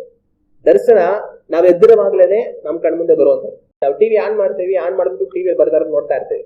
ಅದೇ ರೀತಿಯಾಗಿನೇ ನಾವು ಎದ್ದಿರುವಾಗ, ಅಂದ್ರೆ ನಮ್ಗೆ ಜ್ಞಾಪಕ ಚೆನ್ನಾಗಿರುವಾಗ ಕಣ್ಮುಚ್ಚಿ ಪ್ರಾರ್ಥನೆ ಮಾಡ್ತಾ ಇರ್ಬೋದು, ಇಲ್ಲಾಂದ್ರೆ ದೇವ್ರ ಬಗ್ಗೆ ಏನೋ ಚಿಂತೆ ಮಾಡ್ತಾ ಇರ್ಬೋದು. ಆ ಸಮಯಗಳಲ್ಲಿ ನಮ್ಮ ಕಣ್ಮುಂದೆ ಟಿವಿಯಲ್ಲಿ ಸ್ಕ್ರೀನ್ ಬರೋ ತರ ಕಾರ್ಯಗಳನ್ನ ದೇವ್ರು ತೋರಿಸ್ತಾರೆ. ಅದು ತೋರಿಸುವಾಗ ಅದನ್ನ ನೋಡೋ ಮುಖಾಂತರ ಮುಂದೆ ಏನಾಗುತ್ತೆ ಅನ್ನುವಂಥದ್ದು ನಮಗೆ ಅರಿವಿಗೆ ಬರುತ್ತೆ. ಆಗ ದೇವರು ನಮ್ಮ ಜೊತೆಯಲ್ಲಿ ದರ್ಶನದ ಮುಖಾಂತರವಾಗಿ ಅವ್ರು ಮಾತನಾಡುವಂತರಾಗಿರ್ತಾರೆ. ದೇವರ ವಾಕ್ಯದಲ್ಲಿ ಅಪೊಸ್ತಲನಾಗಿರುವಂತ ಪೇತ್ರನಿಗೆ ಪ್ರತ್ಯಕ್ಷವಾದ ಒಂದು ದರ್ಶನ ಬರುತ್ತೆ. ತನ್ನ ಮನೆಯ ಮೇಲ್ಗಡೆ ಹೋಗಿ ಪ್ರಾರ್ಥನೆ ಮಾಡ್ತಾ ಇದ್ದಂತ ಸಂದರ್ಭದಲ್ಲಿ ಆಕಾಶದಿಂದ ಬಟ್ಟೆಯನ್ನು ಹಿಡ್ಕೊಂಡು ಬಂದಿರುವಂತ ಒಂದು ದರ್ಶನ ತನಗೆ ಬರುತ್ತೆ. ಅದು ಮಾತ್ರ ಅಲ್ದಿರ ಅಪೊಸ್ತಲ ಕೃತ್ಯಗಳು 16ನೇ ಅಧ್ಯಾಯದಲ್ಲಿ ಅಪೊಸ್ತಲನಾಗಿರುವಂತ ಪೌಲನಿಗೆ ಒಂದು ದರ್ಶನ ಬರುತ್ತೆ. ಆ ದರ್ಶನದಲ್ಲಿ ಮೆಕದೋನದಲ್ಲಿದ್ದಂತ ಮನುಷ್ಯ ನೀನ್ ಬಂದು ನಮಗೆ ಸಹಾಯ ಮಾಡ್ಬೇಕು ಅಂತ ತಾನು ಮಾತಾಡ್ತಾನೆ. ಆಗ ಈ ದರ್ಶನದ ಕಂಡು ಅವ್ರ ಕಾರ್ಯಗಳನ್ನ ಮಾಡುವಂತ ದೇವರ ವಾಕ್ಯದಲ್ಲಿ ನಾವು ನೋಡ್ಬೋದು. ದೇವರ ವಾಕ್ಯದಾದ್ಯಂತ ಎಷ್ಟೋ ಜನಗಳಿಗೆ ದರ್ಶನಗಳು ಉಂಟಾಗಿ ಅವರು ಆ ದರ್ಶನದ ಮುಖಾಂತರ ದೇವರ ಕಾರ್ಯಗಳನ್ನ ಪಡೆದುಕೊಂಡಿರುವಂತದನ್ನ ನಾವು ನೋಡೋದಕ್ಕೆ ಸಾಧ್ಯ. ಇವತ್ತು ನನ್ನ ಸಂಗಡ ನಿಮ್ಮ ಸಂಗಡ ದೇವರು ದರ್ಶನದ ಮುಖಾಂತರವಾಗಿ ಮಾತನಾಡೋದಕ್ಕೆ ಸಾಧ್ಯತೆ ಇರುತ್ತೆ. ಹಂಗಂತ ಹೇಳಿ ಎಲ್ಲಾರ್ಗೂ ದರ್ಶನ ಬರಬೇಕು, ಎಲ್ಲಾರ್ಗೂ ಕನಸು ಬರಬೇಕು ಅಂತ ಅರ್ಥ ಅಲ್ಲ. ಕೆಲವರಿಗೆ ಕನಸು ಮುಖಾಂತರ ದೇವರು ಯಾವತ್ತೂ ಮಾತಾಡದಿರನು ಹೋಗ್ಬೋದು. ಕೆಲವರ ಹತ್ರ ದೇವರು ದರ್ಶನದ ಮುಖಾಂತರ ಯಾವತ್ತೂ ಮಾತಾಡದಿರೋ ಹೋಗ್ಬೋದು. ಆದ್ರೆ ದೇವ್ರು ಮಾತಾಡೋದೇ ಇಲ್ಲ ಅಂತಲ್ಲ, ಯಾವುದೋ ಒಂದು ವಿಧದಲ್ಲಿ ದೇವ್ರು ಮಾತಾಡ್ತಾರೆ. ಆದ್ರೆ ಕೆಲವರು ಸಂಗಡ ಕೆಲವ್ರ ತರ ದೇವರು ಮಾತಾಡುವಂತವರಾಗಿರ್ತಾರೆ. ಆಗ ದೇವರು ನಮ್ಮ ಸಂಗಡ ಮಾತಾಡ್ತಾರೆ. ಯಾವ ರೀತಿಯಾಗಿ ಮಾತಾಡ್ತಾರೆ? ದರ್ಶನದ ಮುಖಾಂತರವಾಗಿ ಅವ್ರು ಮಾತಾಡಿ ಮುಂದಾಗುವಂತ ಸಂಗತಿಗಳನ್ನ ನಮಗೆ ಪ್ರಕಟಿಸುವಂತವರಾಗಿರ್ತಾರೆ. ಇನ್ನು ದೇವರು ನಮ್ಮ ಸಂಗಡ ಯಾವ ರೀತಿಯಾಗಿ ಮಾತಾಡ್ತಾರೆ ಅಂತಂದ್ರೆ ತನ್ನ ವಾಕ್ಯದ ಮೂಲಕವಾಗಿ ನಮ್ಮ ಸಂಗಡ ಅವ್ರು ಮಾತಾಡ್ತಾರೆ. ಹಲ್ಲೆಲೂಯ. ನಾವು ದೇವರ ವಾಕ್ಯವನ್ನು ಓದಿ ನೋಡುವಾಗ ಕೀರ್ತನೆಗಳ ಪುಸ್ತಕ 40ನೇ ಅಧ್ಯಾಯ 7ನೇ ವಾಕ್ಯವನ್ನ ನಾವು ಓದಿ ನೋಡುವಾಗ ಈ ವಾಕ್ಯದಲ್ಲಿ ಈ ರೀತಿಯಾಗಿದೆ. ಆಗ ನಾನು ಇಗೋ ಇದ್ದೇನೆ, ನನ್ನ ಕರ್ತವ್ಯವು ಗ್ರಂಥದ ಸುರುಳಿಯಲ್ಲಿ ಬರೆದದೆ. ಈ ವಾಕ್ಯವನ್ನು ನಾವು ಓದುವಾಗ ಇಲ್ಲಿ ಕೀರ್ತನೆಗಾರನು ಬರೆಯೋದೇನಂತಂದ್ರೆ ಇಗೋ ಇದ್ದೇನೆ, ನನ್ನ ಕರ್ತವ್ಯವು ಗ್ರಂಥದ ಸುರುಳಿಯಲ್ಲಿ ಬರೆದದೆ ಅಂತ ತಾನು ಹೇಳೋದನ್ನ ನಾವು ಕಾಣ್ತೀವಿ. ಆಗ ಕೀರ್ತನೆಗಾರನು ಹೇಳೋ ಮಾತು ನನ್ನ ಕರ್ತವ್ಯ ಅಂದ್ರೆ ನಾನು ಏನ್ ಮಾಡ್ಬೇಕು ಅನ್ನೋದನ್ನ ಎಲ್ಲಿ ದೇವರು ಬರ್ಕೊಟ್ಟಿದ್ದಾರೆ? ಗ್ರಂಥದಲ್ಲಿ ಬರ್ಕೊಟ್ಟಿದ್ದಾರೆ. ನನ್ನ ಕರ್ತವ್ಯ ಇದರಲ್ಲಿ ಬರೆಯಲ್ಪಟ್ಟಿದೆ ಅಂತ ತಾನು ಹೇಳೋದನ್ನ ನಾವು ನೋಡ್ಬೋದು. ಅದೇ ರೀತಿಯಾಗಿ ಕೆಲವೊಂದು ಸಮಯಗಳಲ್ಲಿ ನಾವು ಏನ್ ಮಾಡಬೇಕು, ಮುಂದೆ ಏನಾಗೋದಕ್ಕಿದೆ ಅನ್ನೋಂಥ ಕಾರ್ಯಗಳನ್ನ ದೇವರು ತನ್ನ ವಾಕ್ಯದ ಮುಖಾಂತರವಾಗಿ ನಮಗೆ ಪ್ರಕಟಿಸುವಂತವர்களಾಗಿ ಇರ್ತಾರೆ. ಹಲ್ಲೆಲೂಯ. ಆಗ ದೇವರು ತನ್ನ ವಾಕ್ಯವನ್ನು ಉಪಯೋಗಿಸಿ ನಮ್ಮ ಹತ್ರ ಮಾತಾಡ್ತಾರೆ. ತನ್ನ ವಾಕ್ಯದ ಮುಖಾಂತರ ಮುಂದಾಗುವ ಸಂಗತಿಗಳನ್ನ ಅವ್ರು ಪ್ರಕಟಿಸುವಂತವರಾಗಿರ್ತಾರೆ. ಅದರಿಂದ ನಾವೇನ್ ಮಾಡ್ಬೇಕು ಅಂತಂದ್ರೆ ದೇವರ ವಾಕ್ಯವನ್ನ ಚೆನ್ನಾಗಿ ಓದುವಂತವர்களಾಗಿ ಇರಬೇಕು. ದೇವ್ರ ಚಿತ್ತ ಏನಿದೆ, ದೇವ್ರು ಏನ್ ಮಾಡ್ತಾರೆ, ಮುಂದಕ್ಕೆ ಏನಾಗುತ್ತೆ, ಪ್ರಾರ್ಥನೆ ಮಾಡಿ ಹೇಳಿ ಅಂತ ಹೇಳುವಂತವ್ರನ್ನ ನಾವು ನೋಡ್ತೀವಿ. ಆದ್ರೆ ನಾವು ದೇವರ ಚಿತ್ತವನ್ನು ತಿಳ್ಕೊಳ್ಬೇಕು ಅಂತಂದ್ರೆ, ಮುಂದೆ ಏನಾಗುತ್ತೆ ಅನ್ನೋದನ್ನ ಕಂಡುಕೊಳ್ಬೇಕು ಅಂತಂದ್ರೆ ನಾವು ದೇವರ ವಾಕ್ಯವನ್ನ ಓದ್ತಾ ಇರುವಾಗ ದೇವರು ತನ್ನ ವಾಕ್ಯದ ಮುಖಾಂತರ ನಮ್ಮ ಹತ್ರ ಮಾತಾಡೋದಕ್ಕೆ ಅವಕಾಶ ಇರುತ್ತೆ. ಹಲ್ಲೆಲೂಯ. ಆದ್ರೆ ನಾವು ದೇವರು ನಮಗೆ ಕೊಟ್ಟಿರೋದು ವಾಕ್ಯವನ್ನ ಓದದೆ ಯಾರಿಗೋ ದೇವ್ರು ಮಾತಾಡ್ತಾರಂತೆ ಪ್ರಾರ್ಥನೆ ಮಾಡಿ ಹೇಳಿ ಅಂತ ನಾವು ದೇವರಿಗೆ ಮುಖ್ಯತ್ವ ಕೊಡೋದೆ ಮನುಷ್ಯರಿಗೆ ಮುಖ್ಯತ್ವ ಕೊಟ್ಟು ನಾವು ಹೋದ್ರೆ ದೇವ್ರು ಮಾತಾಡೋದಿಲ್ಲ. ಅಲ್ಲಿ ಅವ್ರ ಹತ್ರ ಮಾತಾಡಿ ನಮ್ಮ ಹತ್ರ ಏನಾದ್ರು ದೇವ್ರು ಹೇಳ್ಬೇಕಂದ್ರೂ ಕೂಡ ವಾಕ್ಯದ ಮುಖಾಂತರ ದೇವ್ರ ನಮ್ಮ ಹತ್ರ ಮಾತಾಡ್ಬೇಕಂದ್ರೂ ದೇವರೇ ಮಾತಾಡ್ಬೇಕು. ಆಗ ನಾವು ದೇವರಿಗೆ ಮುಖ್ಯತ್ವ ಕೊಟ್ರೆ ದೇವ್ರ ವಾಕ್ಯದ ಮುಖಾಂತರ ಬೇಕಾದ್ರೂ ಮಾತಾಡ್ತಾರೆ, ಬೇರೆಯವ್ರ ಮುಖಾಂತರ ಬೇಕಾದ್ರೂ ಮಾತಾಡ್ತಾರೆ. ಆದ್ರೆ ನಾವು ದೇವರಿಗೆ ಮುಖ್ಯತ್ವ ಕೊಡೋದೆ ಮನುಷ್ಯರನ್ನ ನೋಡಿ ಹೊರಟು ಹೋದ್ರೆ ನಾವು ಯಾಮಾರಿ ಹೋಗೋದಕ್ಕೆ ಅವಕಾಶ ಇರುತ್ತೆ. ಅದರಿಂದ ನಾವು ದೇವ್ರ ಚಿತ್ತ ತಿಳ್ಕೊಳ್ಬೇಕು ಅಂತಂದ್ರೆ ಯಾರಿಗ್ ಬರ ಇದೆ, ಯಾರ ಹತ್ರ ದೇವ್ರು ಮಾತಾಡ್ತಾರೆ ಅಂತ ಮೊದಲು ಹುಡುಕ್ತೀರಾ, ದೇವ್ರ ವಾಕ್ಯವನ್ನು ಹುಡುಕಿದ್ರೆ ದೇವ್ರ ವಾಕ್ಯದ ಮುಖಾಂತರ ನಮ್ಮ ಹತ್ರ ಮಾತಾಡ್ತಾರೆ. ಹಲ್ಲೆಲೂಯ. ಆಗ ದೇವ್ರು ನಮ್ಮ ಹತ್ರ ಮಾತಾಡೋಂಥ ರೀತಿ ತನ್ನ ವಾಕ್ಯದ ಮುಖಾಂತರವಾಗಿ ಒಂದು ನಾವು ಕುಳಿತುಕೊಂಡು ದೇವ್ರೇ ಅಂತ ಹೇಳಿ ನಿಮ್ ವಾಕ್ಯಕ್ಕಾಗಿ ಸ್ತೋತ್ರ ಅಂತ ದೇವರ ವಾಕ್ಯವನ್ನು ಓದ್ತಾ ಇರುವಾಗ ನಾವು ಓದ್ತಾ ಇರುವಾಗ್ಲೇನೆ ನಮ್ಮ ಪ್ರಶ್ನೆಗಳಿಗೆ, ನಮ್ಮ ಸಮಸ್ಯೆಗಳಿಗೆ, ನಮ್ಮ ಪರಿಸ್ಥಿತಿಗಳಿಗೆ, ನಮ್ಮ ಯೋಚನೆಗಳಿಗೆ ಉತ್ತರವನ್ನ ದೇವರು ತನ್ನ ವಾಕ್ಯ ಮುಖಾಂತರವಾಗಿನೇ ನಮಗೆ ವೈಯಕ್ತಿಕವಾಗಿ ದೇವರು ಕೊಡುವಂತವರಾಗಿರ್ತಾರೆ. ಇನ್ನೂ ಕೆಲವೊಂದ್ಸಲ ಏನಾಗುತ್ತೆ ಅಂತಂದ್ರೆ ನಾವು ಸಭೆಯಾಗಿ ಕೂಡಿ ಬಂದು ಈ ತರ ದೇವರ ವಾಕ್ಯವನ್ನ ಕೇಳ್ತಾ ಇರುವಾಗ ವಾಕ್ಯ ಬೋಧನೆಯ ಸಮಯದಲ್ಲಿ ದೇವರು ನಮಗೆ ಬೇಕಾಗಿರುವಂತ ಮಾತುಗಳನ್ನ ಆ ವಾಕ್ಯ ಬೋಧನೆ ಮುಖಾಂತರವಾಗಿ ಅವ್ರು ಮಾತಾಡುವಂತವர்களಾಗಿ ಇರ್ತಾರೆ. ಹಲ್ಲೆಲೂಯ. ಅದರಿಂದ ನಾವು ವಾಕ್ಯವನ್ನು ಓದುವಾಗ್ಲೂ ಸರಿ, ವಾಕ್ಯವನ್ನು ಕೇಳುವಾಗ್ಲೂ ಸರಿ, ಗಮನವಾಗಿದ್ದು ನಾವು ಕೇಳಬೇಕು, ಗಮನವಾಗಿ ಓದಬೇಕು. ನಾವು ದೇವ್ರ ವಾಕ್ಯವನ್ನ ಓದುವಾಗ ಆಸಕ್ತಿಯಿಂದ ಓದಬೇಕು. ಎಷ್ಟೋ ಜನ ಏನ್ ಮಾಡ್ತಾರೆ, ದೇವ್ರ ವಾಕ್ಯವನ್ನು ಓದ್ತಾರೆ, ಆದ್ರೆ ಅವರ ಆಸಕ್ತಿ ದೇವ್ರ ವಾಕ್ಯದಲ್ಲಿ ಇರೋದಿಲ್ಲ. ಅವ್ರ ಗಮನ ಎಲ್ಲೋ ಬೇರೆ ಕಡೆ ಇರುತ್ತೆ. ಸುಮ್ಮನೆ ಏನೋ ಓದ್ತಾ ಇರ್ತಾರೆ. ಓದ್ಬೇಕಲ್ಲ ಅನ್ನೋಂತ ಒಂದು ಒತ್ತಾಯಕ್ಕೋಸ್ಕರ, ಒಂದು ಬಲವಂತಕ್ಕೋಸ್ಕರ ಓದುವಂತವ್ರಾಗಿರ್ತಾರೆ. ಆ ರೀತಿಯಾಗಿ ಅಲ್ಲ, ಆದ್ರೆ ನಾವು ಪೂರ್ಣ ಮನಸ್ಸಿನಿಂದ ದೇವರ ವಾಕ್ಯವನ್ನ ಓದುವಂತವರಾಗಿರ್ಬೇಕು. ಕೆಲವರು ಏನ್ ಹೇಳ್ತಾರೆ ಅಂದ್ರೆ ಬೈಬಲ್ ಓದ್ಬೇಕು ಅಂತ ತಗೊಂಡಾಗ್ಲೇನೆ ನಿದ್ದೆ ಬರುತ್ತೆ ಅಂತ ಹೇಳ್ತಾರೆ. ಆಗ್ಲೇನೆ ತುಗರಿಗೆ ಬರೋದು, ಆಗ್ಲೇನೆ ಆಕಳಿಗೆ ಬರೋದು, ಆಗ್ಲೇನೆ ನಿದ್ದೆ ಬರೋದು ಅಂತ ಹೇಳೋದನ್ನ ನಾವು ನೋಡ್ತೀವಿ. ಅದೇ ಟಿವಿ ನೋಡಿದ್ರೆ ಏನಾಗುತ್ತೆ, ಆಕಳಿಗೆಲ್ಲ ಹೋಗ್ಬಿಡುತ್ತೆ, ನಿದ್ದೆ ಎಲ್ಲ ಹೋಗ್ಬಿಡುತ್ತೆ. ಬೈಬಲ್ ನೋಡಿದ್ರೆ ಮಾತ್ರ ನಿದ್ದೆ ಬರುತ್ತೆ. ಇದು ಸಮಸ್ಯೆ ಏನು ಅಂತಂತಂದ್ರೆ ನೀವು ಯಾವ್ದನ್ನ ಜಾಸ್ತಿ ಮಾಡ್ತಾ ಇರ್ತೀರೋ ಅದನ್ನ ಮತ್ತೆ ಮತ್ತೆ ಮಾಡುವಾಗ ನಿದ್ದೆ ಬರಲ್ಲ. ಮಾಡಿದ್ರೆ ಅಪರೂಪಕ್ಕೊಂದ್ಸಲಿ ಮಾಡೋದ ಕೆಲಸ ಮಾಡಿದಾಗ ನಿದ್ದೆ ಬರುತ್ತೆ. ಹಂಗಂದ್ರೆ ನೀವು ಯಾವಾಗಲೂ ಬೈಬಲ್ ಓದೋ ರೂಢಿ ಇದ್ರೆ ನಿಮಗೆ ನಿದ್ದೆ ಹೋಗ್ಬಿಡುತ್ತೆ. ನೀವು ಯಾವಾಗಲೋ ಒಂದ್ಸಲಿ ಬೈಬಲ್ ಓದೋ ರೂಢಿ ಇದ್ರೆ ನಿದ್ದೆ ಏನಾಗ್ತಾ ಇರುತ್ತೆ, ಬರ್ತಾ ಇರುತ್ತೆ. ಆದ್ರೆ ಆ ರೀತಿಯಾಗೆಲ್ಲ ನಾವು ವಾಕ್ಯವನ್ನು ಯಾವಾಗ ಚೆನ್ನಾಗಿ ಓದಬೇಕು. ಮತ್ತೆ ಇನ್ನೊಂದು, ನಾವು ವಾಕ್ಯವನ್ನು ಓದೋಕ್ ಮುಂಚೆ ಚೆನ್ನಾಗಿ ನಿದ್ದೆ ಮಾಡಿ ಎದ್ಬಿಟ್ಟು ಆಮೇಲೆ ಓದ್ಬೇಕು. ರಾತ್ರಿ ಹೊತ್ತು ಮಲಗಿದಾಗ ಚೆನ್ನಾಗಿ ಮಲಗಿರ್ಬೇಕು. ಬೆಳಿಗ್ಗೆ ರಾತ್ರಿ ಹೊತ್ತು ಜಲ್ದಿ ಮಲಗಬೇಕು, ಬೆಳಿಗ್ಗೆ ಹೊತ್ತು ಜಲ್ದಿ ಎದಲ್ಬೇಕು, ನಿದ್ದೆ ಚೆನ್ನಾಗಿ ಮಾಡಬೇಕು. ಆಗ ಬೆಳಿಗ್ಗೆ ಹೊತ್ತು ಬೈಬಲ್ ಓದುವಾಗ ನಿದ್ದೆ ಬರೋದಿಲ್ಲ. ಅದು ಅನೇಕ ಸರಿಯಾಗಿ ನಿದ್ದೆ ಮಾಡೋದಿಲ್ಲ. ಆಮೇಲೆ ಏನ್ ಮಾಡ್ತಾರೆ, ಬೈಬಲ್ ಓದುವಾಗ ನಿದ್ದೆ ಬರುತ್ತೆ ಅಂತ ಹೇಳ್ತಾರೆ. ಅದಕ್ಕೆ ಚೆನ್ನಾಗಿ ನಿದ್ದೆ ಮಾಡೋದನ್ನು ಕೂಡ ನಾವು ಕಲಿಬೇಕು. ಮತ್ತೆ ವಾಕ್ಯವನ್ನು ಹೆಚ್ಚಾಗಿ ನಾವು ಓದಬೇಕು. ಆಗೇನಾಗುತ್ತೆ, ಆ ರೀತಿ ತೊಂದರೆಗಳು ನಮಗೆ ಬರೋದಿಲ್ಲ. ಅದೇ ರೀತಿ ನಾವು ವಾಕ್ಯವನ್ನು ಕೇಳುವಾಗಲೂ ಸರಿ, ನಾವು ಆಸಕ್ತಿಯಿಂದ ದೇವರ ವಾಕ್ಯವನ್ನ ಕೇಳುವಂತವರಾಗಿರಬೇಕು. ಕೆಲವರು ವಾಕ್ಯವನ್ನ ಕೇಳ್ಬೇಕಂತ ಕೂತ್ಕೊಂಡು ಪ್ರಪಂಚನೆಲ್ಲ ಸುತ್ತಿ ಬರ್ತಾ ಇರ್ತಾರೆ. ಅವ್ರ ಮನೇಲಿ ಏನ್ ನಡೀತಾ ಇದೆ, ಅವ್ರ ಕೆಲಸದಲ್ಲಿ ಏನ್ ನಡೀತಾ ಇದೆ, ಅವ್ರ ಊರಲ್ಲಿ ಏನ್ ನಡೀತಾ ಇದೆ, ಅವ್ರ ಸಂಬಂಧಿಕರ ಮಧ್ಯದಲ್ಲಿ ಏನ್ ನಡೀತಾ ಇದೆ, ಈ ತರ ಅವ್ರದೇ ಹಲವಾರು ಚಿಂತೆಗಳಲ್ಲಿ ಸುತ್ತಿ ಬರ್ತಾ ಇರ್ತಾರೆ. ಆದ್ರೆ ಆತರ ನಾವು ದೇವ್ರ ವಾಕ್ಯವನ್ನು ಕೇಳ್ತಾ ಏನೇನೋ ಚಿಂತೆಗಳಲ್ಲಿ ನಾವು ತೊಳ್ಕೊಂಡಿರುವಾಗ ದೇವ್ರ ನಮ್ಮ ಹತ್ರ ಮಾತಾಡೋದಕ್ಕೆ ಅವಕಾಶ ಆಗೋದಿಲ್ಲ. ಆದ್ರೆ ನಾವು ದೇವ್ರ ವಾಕ್ಯವನ್ನು ಕೇಳುವಾಗ, ದೇವ್ರೇ ನನ್ನ ಹತ್ರ ಮಾತಾಡೋ ಸ್ವಾಮಿ, ನಾನು ಕೇಳ್ತೀನಿ ಅಂತ ದೇವ್ರನ್ನ ನೋಡಿ ನಾವು ಆಸಕ್ತಿಯಿಂದ ಕಾದಿರುವಾಗ ದೇವರು ನಮ್ಮ ಸಂಗಡ ವಾಕ್ಯ ಉಪದೇಶದ ಮುಖಾಂತರವಾಗಿ ಅವ್ರು ಮಾತಾಡೋದಕ್ಕೆ ಸಾಧ್ಯತೆ ಇರುತ್ತೆ. ಹಲ್ಲೆಲೂಯಾ. ಆಗ ನಾವು ದೇವರು ವಾಕ್ಯದ ಮುಖಾಂತರ ನಮ್ಮ ಹತ್ರ ಮಾತಾಡ್ತಾರೆ. ನಾವು ಓದುವಾಗ್ಲೂ ಆಸಕ್ತಿಯಿಂದ ದೇವರ ವಾಕ್ಯವನ್ನು ಓದಬೇಕು. ಹೆಚ್ಚಾಗಿ ದೇವರ ವಾಕ್ಯವನ್ನು ನಾವು ಓದಬೇಕು. ಅದೇ ಸಮಯದಲ್ಲಿ ನಾವು ವಾಕ್ಯ ಉಪದೇಶಗಳನ್ನ ಕೇಳುವಾಗ್ಲೂ ಆಸಕ್ತಿಯಿಂದ ವಾಕ್ಯ ಉಪದೇಶಗಳನ್ನ ಕೇಳುವಂತವர்களಾಗಿ ಇರಬೇಕು. ಹಲ್ಲೆಲೂಯಾ. ಮತ್ತೆ ಇನ್ನು ಯಾವ ರೀತಿ ಎಲ್ಲ ದೇವರು ನಮ್ಮ ಹತ್ರ ಮಾತಾಡ್ತಾರೆ. ನಾವು ದೇವರನ್ನ ಆರಾಧಿಸುವಾಗ ದೇವರು ನಮ್ಮ ಹತ್ರ ಮಾತಾಡ್ತಾರೆ. ಅಂದ್ರೆ ನಾವು ಮನೆಯಲ್ಲಿ ಕುಳಿತುಕೊಂಡು ವೈಯಕ್ತಿಕವಾಗಿ ದೇವರನ್ನ ಆಡಿ ದೇವರನ್ನ ಸ್ತುತಿಸಿ ಅವರನ್ನ ಮಹಿಮೆ ಪಡಿಸುವ ಸಮಯದಲ್ಲಿ ಆ ಆರಾಧನೆಗಳ ಮುಖಾಂತರ ಕೆಲವೊಂದ್ಸಲಿ ದೇವರು ನಮ್ಮ ಹತ್ರ ಮಾತಾಡ್ತಾರೆ. ಹಂಗಂತಂದ್ರೆ ನಾವು ಯಾವುದೋ ಒಂದು ಹಾಡನ್ನ ತಗೊಂಡು ದೇವರನ್ನ ಆಡ್ತಾ ಇರ್ತೀವಿ, ದೇವರನ್ನ ಮಹಿಮೆ ಪಡಿಸ್ತಾ ಇರ್ತೀವಿ. ಆಗ ನಮ್ಮ ಪರಿಸ್ಥಿತಿಗೆ ತಕ್ಕನಂಗೆ ನಮಗೆ ಏನ್ ಬೇಕು ಉತ್ತರ ಅದು ಆ ಹಾಡಲ್ಲೇ ಇರುತ್ತೆ. ನೀವು ಯಾವ ಹಾಡನ್ನ ಆಡ್ಬೇಕಂತ ತೀರ್ಮಾನ ಮಾಡಿರೋದಿಲ್ಲ. ಯಾವುದೋ ಒಂದು ಹಾಡು ನಿಮ್ಮ ಮನಸ್ಸಿಗೆ ಬರುತ್ತೆ. ನೀವು ದೇವರೇ ಸ್ತೋತ್ರ ಅಂತ ಯಾರನ್ನ ಆಡ್ತಾ ಇರ್ತಾರೆ. ಆದ್ರೆ ಆ ಹಾಡಲ್ಲಿ ಬರುವಂತ ಕೆಲವೊಂದು ಪದಗಳು ಆಡ್ತಾ ಇರುವಾಗ ಆ ಪದಗಳು ನಿಮ್ಮ ಹತ್ರ ಮಾತಾಡುತ್ತೆ. ದೇವರು ಆ ಹಾಡಿನ ಸಾಲವನ್ನು ಉಪಯೋಗಿಸಿ ನಿಮಗೆ ಉತ್ತರ ಕೊಡ್ತಾರೆ. ಆಗ ನಮಗೆ ಮನಸ್ಸು ಟಚ್ ಆಗ್ಬಿಡುತ್ತೆ. ಟಚ್ ಆದಾಗ ಈ ಹಾಡಲ್ಲಿ ಈ ತರ ಇದೆಯಲ್ಲ, ಇದನ್ನ ಆಡ್ತಾ ಇದನ್ನಲ್ಲ, ಆಗ ನನ್ನ ಈ ಪರಿಸ್ಥಿತಿಗೆ ತಕ್ಕನಂಗೆ ಈ ತರನೇ ಆಗುತ್ತೆ ಅಂತ ಹಾಡು ಮುಖಾಂತರ ದೇವ್ರು ಮಾತಾಡ್ತಾ ಇರೋದು ನಮಗೆ ಸ್ಪಷ್ಟವಾಗಿ ಅರ್ಥ ಆಗ್ಬಿಡುತ್ತೆ. ಅದೇ ರೀತಿ ಒಂದು ವೇಳೆ ಸಭೆಯಾಗಿ ಕೂಡಿ ಬಂದು ದೇವರನ್ನ ಆರಾಧನೆ ಮಾಡೋ ಸಮಯದಲ್ಲಿ, ದೇವರನ್ನ ಹಾಡಿ ಸ್ತುತಿಸಿ ಮಹಿಮೆ ಪಡಿಸುವಂತ ಸಮಯದಲ್ಲಿ ಆ ಸಭೆಯಲ್ಲಿ ಮಾಡುವಂತ ಆರಾಧನೆ ಮುಖಾಂತರವಾಗಿನೂ ದೇವರು ಮಾತಾಡ್ತಾರೆ. ಆ ಸಭೆಯಲ್ಲಿ ನಡೆಸುವಂತ ಆರಾಧನೆಯ ಹಾಡುಗಳು ಬರುವಂತ ಆ ಪದಗಳ ಮುಖಾಂತರವಾಗಿ ಕೆಲವೊಂದ್ಸಲಿ ದೇವರು ನಿಮ್ಮ ಹತ್ರ ಮಾತನಾಡೋದಕ್ಕೆ ಅವಕಾಶ ಇರುತ್ತೆ. ಅದರಿಂದ ನಾವು ವೈಯಕ್ತಿಕವಾಗಿ ದೇವರನ್ನ ಹಾಡಿ ಸ್ತುತಿಸಿ ಅವರನ್ನ ಮಹಿಮೆ ಪಡಿಸುವಂತ ಒಂದು ಅನುಭವ ನಮಗಿರಬೇಕು. ನಾವು ಸಭೆಯಾಗಿ ಕೂಡಿ ಬರುವಾಗ ದೇವರ ಸ್ತೋತ್ರ ಅಂತ ಹಾಡಾಡ್ತೀವಿ, ದೇವರ ಸ್ತೋತ್ರ ಮಾಡ್ತೀವಿ, ಹೋಗ್ತೀವಿ. ಆದ್ರೆ ಅಷ್ಟಕ್ಕೆ ಮಾತ್ರ ಇರಬಾರದು. ನೀವು ವೈಯಕ್ತಿಕವಾಗಿ ಮನೆಗಳಲ್ಲಿ ಕುಳಿತು ದೇವರನ್ನ ಹಾಡಿ ಸ್ತುತಿಸಿ ಮಹಿಮೆ ಪಡಿಸುವಂತವர்களಾಗಿ ನಾವಿರಬೇಕು. ಆ ರೀತಿ ವೈಯಕ್ತಿಕವಾಗಿ ನಾವು ದೇವರನ್ನ ಆರಾಧಿಸುವಾಗ ಆರಾಧನೆ ಮುಖಾಂತರ ದೇವರು ನಮ್ಮ ಹತ್ರ ಮಾತಾಡೋದಕ್ಕೆ ಅವಕಾಶ ಇರುತ್ತೆ. ಸಭೆಯಲ್ಲಿ ಆರಾಧನೆಗಾಗಿ ನಾವು ಕೂಡಿ ಬರುವಾಗ ಆರಾಧನೆ ಮುಖಾಂತರ ದೇವರು ಮಾತನಾಡೋದಕ್ಕೆ ನಮಗೆ ಅವಕಾಶ ಇರುತ್ತೆ. ಆಗ ದೇವರು ಆರಾಧನೆ ಮುಖಾಂತರವಾಗಿ ನಮ್ಮ ಸಂಗಡ ಮಾತನಾಡುವಂತವர்களಾಗಿ ಇರ್ತಾರೆ. ಮತ್ತೆ ಇನ್ನು ಯಾವ ರೀತಿಯಾಗಿ ದೇವರು ಮಾತಾಡ್ತಾರೆ, ಯಾವ ರೀತಿ ಮುಂದಾಗುವಂತ ಕಾರ್ಯಗಳನ್ನು ತಿಳಿಸ್ತಾರೆ ಅಂತಂದ್ರೆ ಪ್ರಾರ್ಥನೆಯ ಮುಖಾಂತರವಾಗಿ ದೇವರು ಮುಂದಾಗುವ ಸಂಗತಿಗಳನ್ನ ನಮಗೆ ತಿಳಿಸ್ತಾರೆ. ಒಂದು ವೇಳೆ ನೀವು ವೈಯಕ್ತಿಕವಾಗಿ ಕುಳಿತು ದೇವರ ಸನ್ನಿಧಿಯಲ್ಲಿ ಪ್ರಾರ್ಥನೆ ಮಾಡ್ತಾ ಇರ್ತಾರೆ, ನಿಮ್ಗೆ ಏನೋ ಒಂದು ಪ್ರಶ್ನೆ ಇರುತ್ತೆ, ಏನೋ ಒಂದು ಯೋಚನೆ ಇರುತ್ತೆ, ಏನೋ ಒಂದು ವಿಷಯದಲ್ಲಿ ಅಯ್ಯೋ ದೇವರೇ ಹೆಂಗಪ್ಪ ಆಗುತ್ತೆ ಅಂತ ಹೇಳಿ ದೇವ್ರನ್ನ ನೋಡಿ ನೀವು ಪ್ರಾರ್ಥನೆ ಮಾಡ್ತಾ ಇರ್ತಾರೆ. ಆದ್ರೆ ಪ್ರಾರ್ಥನೆ ಮಾಡ್ತಾ ಇರೋದು ಕೆಲವೊಂದು ಸಂದರ್ಭಗಳಲ್ಲಿ ಏನಾಗುತ್ತೆ ಅಂತಂದ್ರೆ, ನೀವು ಆ ಒಂದು ವಿಷಯಕ್ಕೋಸ್ಕರ ಪ್ರಾರ್ಥನೆ ಮಾಡ್ತಾ ನೀವೇ ನಿಮಗೆ ಗೊತ್ತಿಲ್ಲದ ಕಾರ್ಯಗಳನ್ನೆಲ್ಲ ಪ್ರಾರ್ಥನೆ ಮಾಡ್ಬಿಡ್ತಾರೆ. ಯಾವ್ದೋ ಒಂದು ವಿಷಯ ಇರುತ್ತೆ, ಒಂದು ಸಮಸ್ಯೆ ಇರುತ್ತೆ, ಅದಕ್ಕೋಸ್ಕರ ನೀವು ಪ್ರಾರ್ಥನೆ ಮಾಡ್ತಾ ಇರ್ತಾರೆ. ಆದ್ರೆ ನೀವು ಪ್ರಾರ್ಥನೆ ಮಾಡ್ತಾ ಯಾವ ತರ ಪ್ರಾರ್ಥನೆ ಮಾಡ್ತೀರಾ ಅಂದ್ರೆ ಕೆಲವೊಂದು ರೀತಿಯಾಗೆಲ್ಲ ಪ್ರಾರ್ಥನೆ ಮಾಡ್ತೀರಾ. ಮಾಡಿದಾಗ ನೀವು ನಿಮಗೆ ಗೊತ್ತಿಲ್ಲದಿರುವಂತ ಕಾರ್ಯಗಳನ್ನ ಹೇಳಿ ನೀವು ಪ್ರಾರ್ಥನೆ ಮಾಡ್ತಾ ಇರ್ತಾರೆ.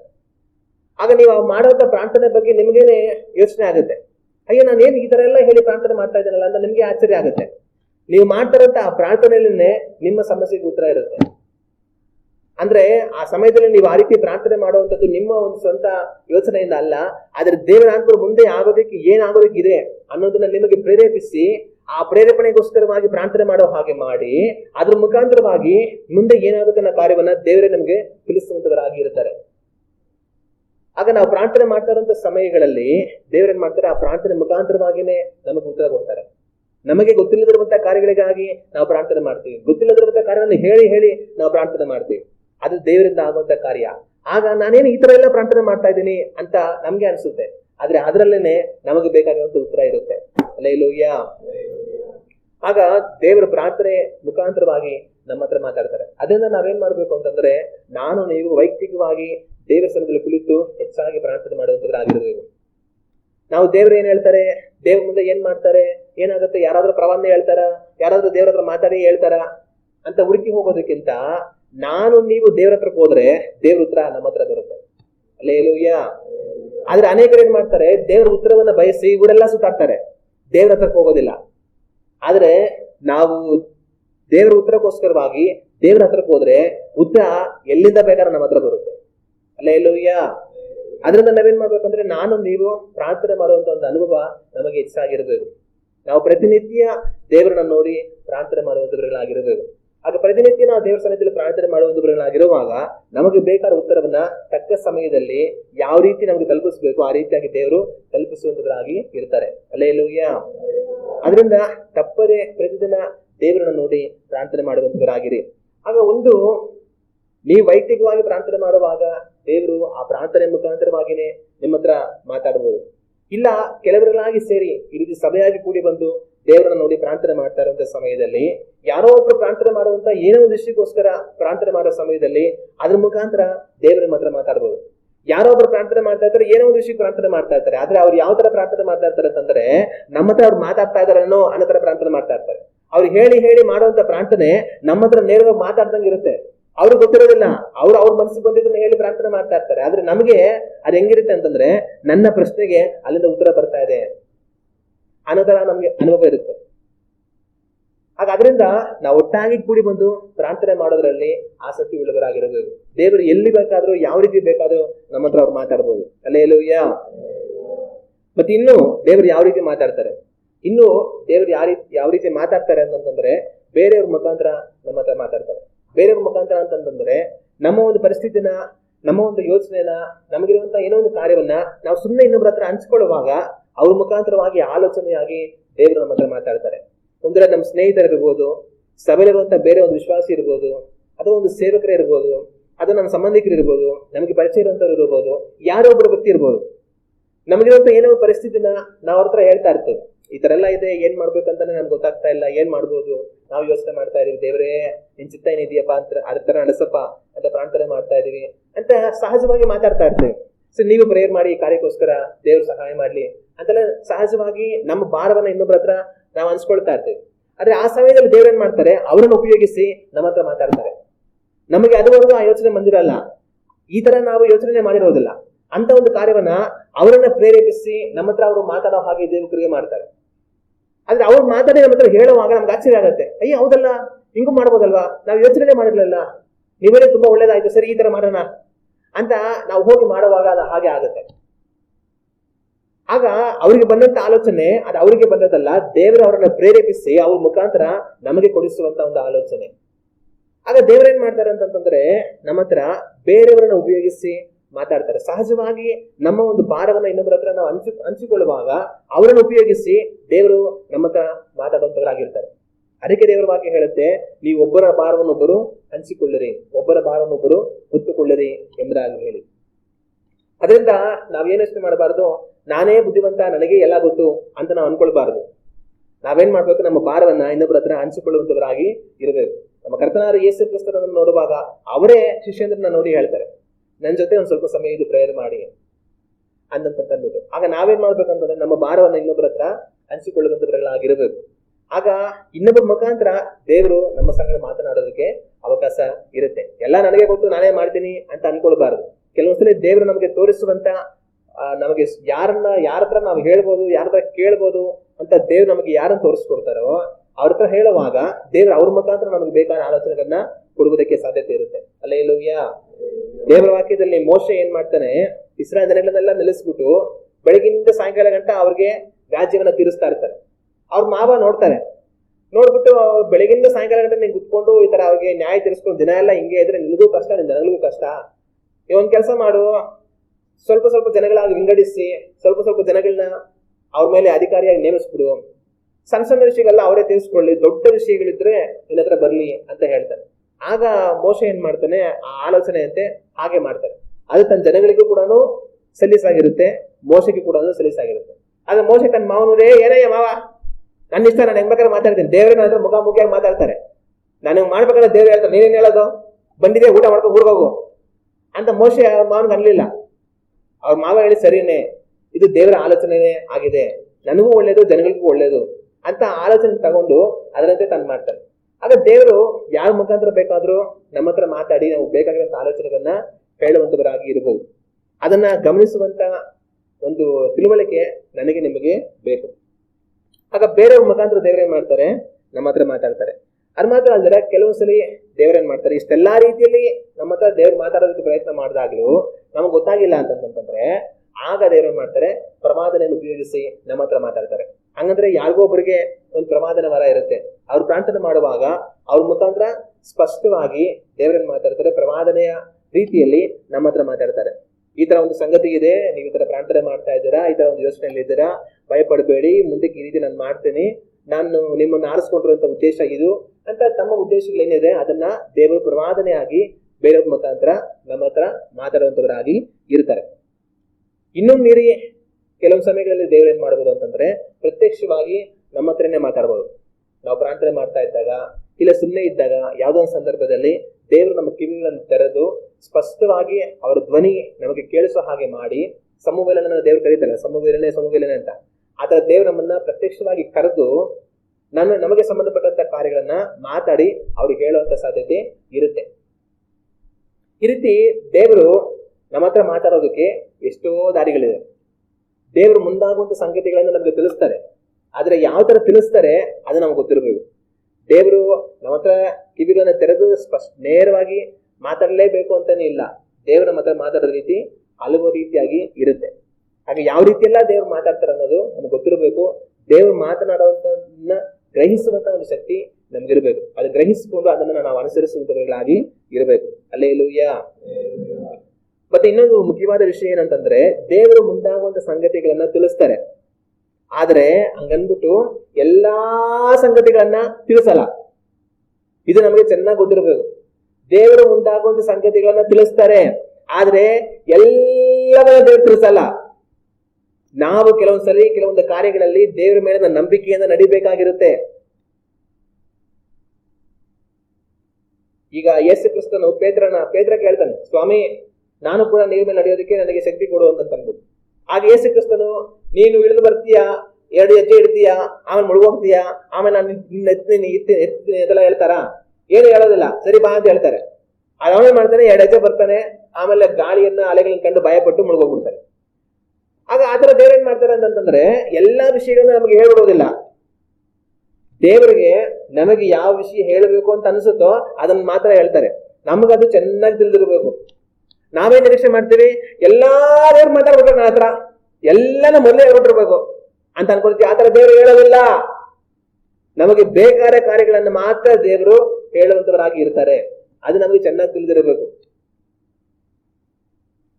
ಸಾಮಾನ್ಯವಾಗಿ ಮನೆಯಲ್ಲಿ ತಂದೆ ತಾಯಿ ಏನ್ ಮಾಡ್ತಾರೆ, ಮಕ್ಕಳಿಗೆ ಎಲ್ಲಾ ವಿಷಯ ಹೇಳ್ಬಿಡ್ತಾರ? ಮಕ್ಕಳಿಗೆ ತಂದೆ ತಾಯಿ ಎಲ್ಲಾ ವಿಷಯ ಹೇಳೋದಿಲ್ಲ. ಅವ್ರಿಗೆ ಏನ್ ಅಗತ್ಯ ಇದೆ ಅದನ್ನ ಮಾತ್ರ ಮಕ್ಕಳಿಗೆ ಹೇಳ್ತಾರೆ. ಆದ್ರೆ ಮಕ್ಕಳಿಗೆ ಗೊತ್ತಿಲ್ಲದಿರುವಂತ ಎಷ್ಟೋ ರಹಸ್ಯಗಳು ತಂದೆ ತಾಯಿಗೆ ಮಾತ್ರನೇ ಗೊತ್ತಿರುತ್ತೆ. ಮಕ್ಕಳು ಒಂದ್ ವೇಳೆ ಕೇಳಿದ್ರು ಕೂಡ ನಮ್ಗೆ ಯಾಕೆ ಅದೆಲ್ಲ ಇನ್ನ ಇರೋ ಅಂತ ಹೇಳ್ಬಿಟ್ಟು ಸುಮ್ಮನೆ ಆಗ್ಬಿಡ್ತಾರೆ. ಆಗ ತಂದೆ ತಾಯಿಗಳು ಎಷ್ಟೋ ವಿಷಯಗಳನ್ನ ತಿಳಿದಿರ್ತಾರೆ, ಮಕ್ಕಳಿಗೆ ಎಲ್ಲವನ್ನೂ ಹೇಳೋದಿಲ್ಲ. ಅವ್ರಿಗೆ ಬೇಕಾಗಿರೋದನ್ನ ಮಾತ್ರ ಹೇಳ್ತಾರೆ. ಮತ್ತೆ ಆ ಮಕ್ಕಳು ಬೆಳೀತಾ ಬೆಳೀತಾ ಬೆಳೀತಾ ಬೆಳೀತಾ ದೊಡ್ಡವರಾಗ್ತಾ ಅವ್ರಿಗೆ ಜವಾಬ್ದಾರಿ ಬರ್ತಾ ಹೋಗುವಾಗ ಅವರ ವಯಸ್ಸಿಗೆ ತಿಳುವಳಿಕೆಗೆ ತಕ್ಕಂತೆ ಅಗತ್ಯ ಇರುವಂತ ಕಾರ್ಯಗಳನ್ನ ಅವ್ರ ಹತ್ರ ಹೇಳ್ತಾರೆ. ಈಗ ಚಿಕ್ಕ ಮಗು ಇಷ್ಟೇ ಇರುತ್ತೆ, ಆ ಮಗು ಹತ್ರ ನನ್ನ ಹತ್ರ ನನಗೆ ಎಷ್ಟು ಆಸ್ತಿ ಇದೆ, ನನ್ಗೆ ಎಷ್ಟು ಸಂಪಾದನೆ ಇದೆ, ನಾನು ಏನು ಹೊಸ ಬಿಸ್ನೆಸ್ ಮಾಡ್ಬೇಕಂತಿದ್ದೀನಿ ಅದನ್ನೆಲ್ಲ ಹೇಳ್ತಾರೆ. ಆ ಮಗುಗೆ ಗೊತ್ತಿರುತ್ತೆ, ಸುಮ್ಮನೆ ಆಟಾಡ್ಕೊಂಡಿರುತ್ತೆ ಅಷ್ಟೇನೆ. ಆದ್ರೆ ಅದೇ ಒಂದು ಯವನಸ್ಥನಾದ ವಯಸ್ಸಿಗೆ ಬಂದಂತ ಮಗ ಇದ್ರೆ ಆಗೇನ್ ಮಾಡ್ತಾರೆ, ಆ ಯವನಸ್ಥನಿಗೆ ಹೇಳ್ತಾರೆ. ಯಾಕಂದ್ರೆ ಆ ಕೆಲಸದಲ್ಲಿ ಅವರು ತನಗೆ ಸಹಕಾರಿಯಾಗಿರ್ಬೇಕು ಅಂದ್ಬಿಟ್ಟು ನಾವೇನ್ ಮಾಡ್ತೀವಿ ಅನ್ನೋದನ್ನ ಅವ್ರಿಗೆ ಹೇಳ್ತಾರೆ. ಆಗ ತಂದೆ ತಾಯಿ ಮಕ್ಕಳಿಗೆ ಎಲ್ಲ ಹೇಳೋದಿಲ್ಲ, ಅವ್ರ ವಯಸ್ಸಿಗೆ ತಕ್ಕಂತೆ ಅಗತ್ಯಕ್ಕೆ ತಕ್ಕಂತೆ ಬೇಕಾಗಿರೋ ಕಾರ್ಯಗಳನ್ನ ಹೇಳಿ ಅವ್ರನ್ನ ನಡೆಸ್ಕೊಂಡು ಹೋಗುವಂತವರಾಗಿ ಇರ್ತಾರೆ. ಅದೇ ರೀತಿಯಾಗಿನೇ ದೇವರಿಗೆ ಎಲ್ಲಾ ಗೊತ್ತು, ಆದ್ರೆ ದೇವರು ಎಲ್ಲವನ್ನ ನಮಗೆ ಮೊದಲೇ ಹೇಳಿ ಬಿಡೋದಿಲ್ಲ. ದೇವರು ಯಾವುದನ್ನ ಹೇಳ್ತಾರೆ, ನಮಗೆ ಏನ್ ಅಗತ್ಯ ಇದೆ ಅದನ್ನ ಮಾತ್ರ ದೇವರು ಹೇಳ್ತಾರೆ. ಆದ್ರೆ ಮಿಕ್ಕ ಎಷ್ಟೋ ವಿಷಯಗಳಲ್ಲಿ ನಾವೇನ್ ಮಾಡ್ಬೇಕು ಅಂತಂದ್ರೆ ನಂಬಿಕೆಯಿಂದ ದೇವರ ಮೇಲೆ ಭರವಸೆಯಿಂದ ನಡೆಯುವಂತವರುಗಳಾಗಿ ಇರಬೇಕು. ಎಲ್ಲಾ ಕಾರ್ಯವನ್ನು ದೇವರನ್ನು ಮೊದಲೇ ಹೇಳ್ಬಿಡ್ಬೇಕು ಅಂತ ನಾವು ನಿರೀಕ್ಷೆ ಮಾಡಬಾರದು. ಮತ್ತೆ ಎಲ್ಲಾ ಕಾರ್ಯವನ್ನು ದೇವರು ಮೊದಲೇ ಹೇಳಿ ಬಿಡೋದಿಲ್ಲ. ದೇವರ ವಾಕ್ಯದಲ್ಲಿ ಈಸಾಕ್ ಏನ್ ಮಾಡ್ತಾನೆ, ಯಾಕೋಬ ಏಸಾವನನ್ನ ಆಶೀರ್ವಾದ ಮಾಡೋ ಟೈಮಲ್ಲಿ ಏಸಾವನನ್ನ ಆಶೀರ್ವದಿಸಬೇಕು ಅಂತ ಈಸಾಕನಿಗೆ ಇಷ್ಟ ಇರುತ್ತೆ. ಈಸಾಕನಿಗೆ ಏಸಾವನ ಮೇಲೆ ಪ್ರೀತಿ ಜಾಸ್ತಿ, ರೆಬೆಕ್ಕಳಿಗೆ ಯಾಕೋಬನ ಮೇಲೆ ಪ್ರೀತಿ ಜಾಸ್ತಿ. ಇವ್ನು ಹೇಳಿ ಕಳ್ಸ್ಬಿಡ್ತಾನೆ, ನೀನ್ ಹೋಗಿ ಊಟ ತಗೊಂಬಪ್ಪ, ನಿನ್ನ ಆಶೀರ್ವಾದ ಮಾಡ್ತೀನಿ, ಊಟ ಮಾಡಿ ಅಂತ ಅಂದ್ಬಿಟ್ಟು. ರೆಬೆಕ್ಕ ಕೇಳಿಸ್ಕೊಂಡ್ಬಿಡ್ತಾಳೆ, ಅಯ್ಯಯ್ಯೋ ನನ್ ಗಂಡ ನನ್ ದೊಡ್ಡ ಮಗನಿಗೆ ಆಶೀರ್ವಾದ ಮಾಡ್ತೀನಿ ಅಂತ ಹೇಳ್ಬಿಡ್ತಾನಲ್ವಾ, ನನಗೆ ಚಿಕ್ಕ ಮಗ ಅಂದ್ರೆ ತುಂಬಾ ಪ್ರೀತಿ ಅಂತಂದ್ಬಿಟ್ಟು ಚಿಕ್ಕ ಮಗನಿಗೆ ಹೇಳ್ಕೊಟ್ಬಿಡ್ತಾಳೆ. ಅಪ್ಪ ನೀನ್ ಹೋಗಿ ಅಡಿಗೆ ಮಾಡಿ ಇಟ್ಬಿಟ್ಟು ನನ್ನ ಅಪ್ಪ ಊಟ ಕೊಡ್ತೀನಿ ಅಂತ ಅಂದ್ಬಿಟ್ಟು. ಇವ್ನು ಹೇಳ್ತಾನೆ, ನಾನು ಹೋಗಿ ಊಟ ಇಟ್ಬಿಟ್ಟು ನಾನಂತ ಗೊತ್ತಾಗ್ಬಿಟ್ರೆ ಅಪ್ಪ ಆಶೀರ್ವಾದ ಎಲ್ಲ ಸಾಲ ಕೊಟ್ಬಿಡ್ತಾನೆ ಮೇಲೆ ಅಂತ ಅಂತಾನೆ. ಆಯ್ತು ಹೋಗೋ, ಆ ಶಾಪ ಬಂದ್ರೆ ನನಗೆ ಬರ್ಲಿ ಹೋಗೋ ಅಂದ್ಬಿಟ್ಟು ಸ್ವಲ್ಪ ಕುಯಿ ಕೂದಲೆಲ್ಲ ಆಮೇಲೆ ಇಟ್ಬಿಟ್ಟು ಕೊಟ್ಟು ಕಳ್ಸ್ಬಿಡ್ತಾನೆ. ಈಸಾಕ ತಿನ್ಬಿಡ್ತಾನೆ, ಆಮೇಲಿಂದ ಆಶೀರ್ವಾದ ಮಾಡ್ಬೇಕಂತ ಇರ್ತಾನೆ. ಆದ್ರೆ ಈಸಾಕನ್ ಡೌಟ್ ಬರುತ್ತೆ, ಕಣ್ ಕಾಣಿಸ್ತಾರಲ್ಲ ಈಸಾಕನ್ಗೆ, ವಯಸ್ಸು ಜಾಸ್ತಿ ಆಗ್ಬಿಟ್ಟು ಕಣ್ ದೃಷ್ಟಿ ಹೋಗ್ಬಿಟ್ಟಿರುತ್ತೆ. ಆದ್ರೆ ಸ್ವರ ಮಾತ್ರ ಯಾಕೋ ಬಂದರೆ ಕೇಳಿಸ್ತಾ ಇದೆ. ಇವ್ ನೋಡಿದ್ರೆ ಮಾತಾಡೋದು ನಾನು ಏಸವ ಅಂತ ಹೇಳ್ತಾವನಲ್ವಾ ಅಂತ ಈಸಾಕನ್ ಅಲ್ಗೂ ಡೌಟ್ ಬಂದ್ಬಿಡುತ್ತೆ. ಡೌಟ್ ಬಂದ್ಬಿಟ್ಟು ಅದ್ರ ಬರ ಇಲ್ಲಿ ಅಂತ ಕರಿತಾನೆ. ಅಥವಾ ನಾನು ಮುದ್ದಿಡು ಅಂತ ಹೇಳ್ತಾನೆ. ಅಂದ್ರೆ ಆ ಕಾಲದಲ್ಲಿ ಅವ್ರು ಒಬ್ಬೊಬ್ಬರು ಮುದ್ದಿಡೋದು ಸಹಜವಾದ ಒಂದು ಕಲ್ಚರ್ ಅವ್ರಿಗೆ. ನಾವು ಶೇಕ್ ಹ್ಯಾಂಡ್ ಕೊಡ್ತೀವಲ್ಲ, ಇಲ್ಲ ನಮಸ್ಕಾರ ಅಂತೀವಲ್ಲ, ಹಂಗೆ ಮುದ್ದು ಕೊಡೋ ಅಂತ ಎಲ್ಲ ಮುದ್ದು ಕೊಡು ಅಂತಂತ. ಯಾಕೋ ಬಂದ್ರಂತಾನೆ ಆಚರಣೆ ಕತೆ ಮುಗೀತು, ನಾವ ಬುದ್ಧಿಕ್ಕು ಅಂತವನೆ, ಎಷ್ಟು ಬುದ್ಧಿಕ್ತಾನೆ, ಯಾಕಪ್ಪ ನಿನ್ನ ಮೋಸ ಮಾಡ್ತಾ ಇದೆಯಾ ಅಂತ ಅನ್ಕೊಂಡು ಹೋಗಿ ಬುದ್ಧಿಕ್ತಾನೆ. ಆದ್ರೂ ಈ ಸಾಕನ್ ಗೊತ್ತಾಗಲ್ಲ, ಏನೋ ಏಸಾವನ ಇರ್ಬೇಕೇನೋ ಅಂತ ಅನ್ಕೊಂಡು ಸರಿ ಅಂತ ಆಶೀರ್ವಾದ ಮಾಡಿ ಕಳ್ಸ್ಬಿಡ್ತಾನೆ. ಆ ಆಶೀರ್ವಾದ ಯಾಕೋಬನಿಗೆ ಹಂಗೆ ನೆರವೇರುತ್ತೆ. ಈಗ ಈಸಾಕ ಆಶೀರ್ವಾದ ಮಾಡಿದ್ದು, ಈಸಾಕನ ಮನಸ್ಸು ಯಾರ ಮೇಲೆ ಇತ್ತು, ಏಸಾವನ ಮೇಲೆ ಇತ್ತು ಆಶೀರ್ವಾದ ಮಾಡ್ಬೇಕು ಅಂತ. ಆದ್ರೆ ವಾಸ್ತವವಾಗಿ ತನ್ನ ಆಶೀರ್ವಾದ ಮಾಡಿದ್ದು ಯಾರನ್ನ, ಯಾಕೋಬನನ್ನ. ಈ ಆಶೀರ್ವಾದವನ್ನ ಯಾಕೋಬನಿಗೆ ಸಿಗೋ ಹಾಗೆ ಮಾಡಿದ್ದು ಯಾರು, ದೇವರು. ಆದ್ರೆ ಇದನ್ನ ಮೊದಲೇ ಈಸಾಕನ ದೇವ್ರು ಹೇಳಿದ್ರ, ಈಸಾಕ ನೀನ್ ಆಶೀರ್ವಾದ ಮಾಡ್ತಾ ಇರೋದು ಯಾಕೋಬನ, ಅವನು ಕುರಿ ಚರ್ಮ ಹಾಕೊಂಡು ಬಂದ್ಬಿಟ್ಟಾನೆ, ಮಾಡ್ಬೇಡ ಆಶೀರ್ವಾದ ಅಂತ ದೇವ್ರು ತಗೊಂಡ್ಬಿಟ್ರೆ ಈಸಾಕನ್ಗೆ ತಡೆದಿಲ್ಲ. ಆಗ ಈಸಾಕನ್ಗೆ ಆ ವಿಷಯ ದೇವ್ರು ಹೇಳಲಿಲ್ಲ. ಯಾಕೆ ಹೇಳಲಿಲ್ಲ? ಯಾಕೋಬನನ್ನ ಆಶೀರ್ವಾದ ಮಾಡ್ಬೇಕು ಅನ್ನೋದೇ ದೇವ್ರ ಉದ್ದೇಶ. ಅದಕ್ಕೆ ದೇವ್ರು ಸುಮ್ಮನೆ ಇದ್ರು. ಮತ್ತೆ ಅದಾದ್ಮೇಲೆ ಏನಾಗುತ್ತೆ, ಈ ಯಾಕೋಬನ ಕೂಡ ಯೋಸೇಫನ ಮಕ್ಕಳನ್ನ ಆಶೀರ್ವಾದ ಮಾಡ್ತಾನೆ, ಮನಸ್ಸೆ ಎಫ್ರಾಯನ್ನ ಆಶೀರ್ವಾದ ಮಾಡ್ತಾನೆ. ಈ ಯೋಸೇಫನ್ಗೆ ಏನಂತಂದ್ರೆ ಇವ್ನು ದೊಡ್ಡವನ್ನ ಆಶೀರ್ವಾದ ಮಾಡ್ಬೇಕು ಅಂತ ಅಂದ್ಬಿಟ್ಟು ದೊಡ್ಡವನ್ನ ಬಲಗೈ ಇಟ್ಟು ಆಶೀರ್ವಾದ ಮಾಡಿ, ಚಿಕ್ಕವನ್ನ ಎಡಗೈ ಇಟ್ಟು ಆಶೀರ್ವಾದ ಮಾಡ್ಲಿ ಅಂತ. ಆದ್ರೆ ಅವನೇ ಮಾಡ್ತಾನೆ, ಬಲಗೈ ಕಡೆಗೆ ದೊಡ್ಡವನ್ ಬರೋಂಗೆ, ಎಡಗೈ ಕಡೆಗೆ ಚಿಕ್ಕವನ್ ಬರೋಂಗೆ ಯೋಸೇಫ್ ಕರ್ಕೊಂಡ್ ಬರ್ತಾನೆ. ಆದ್ರೆ ಇವನೇನ್ ಮಾಡ್ತಾನೆ, ಹಿಂಗಿಟ್ ಬಿಡ್ತಾನೆ.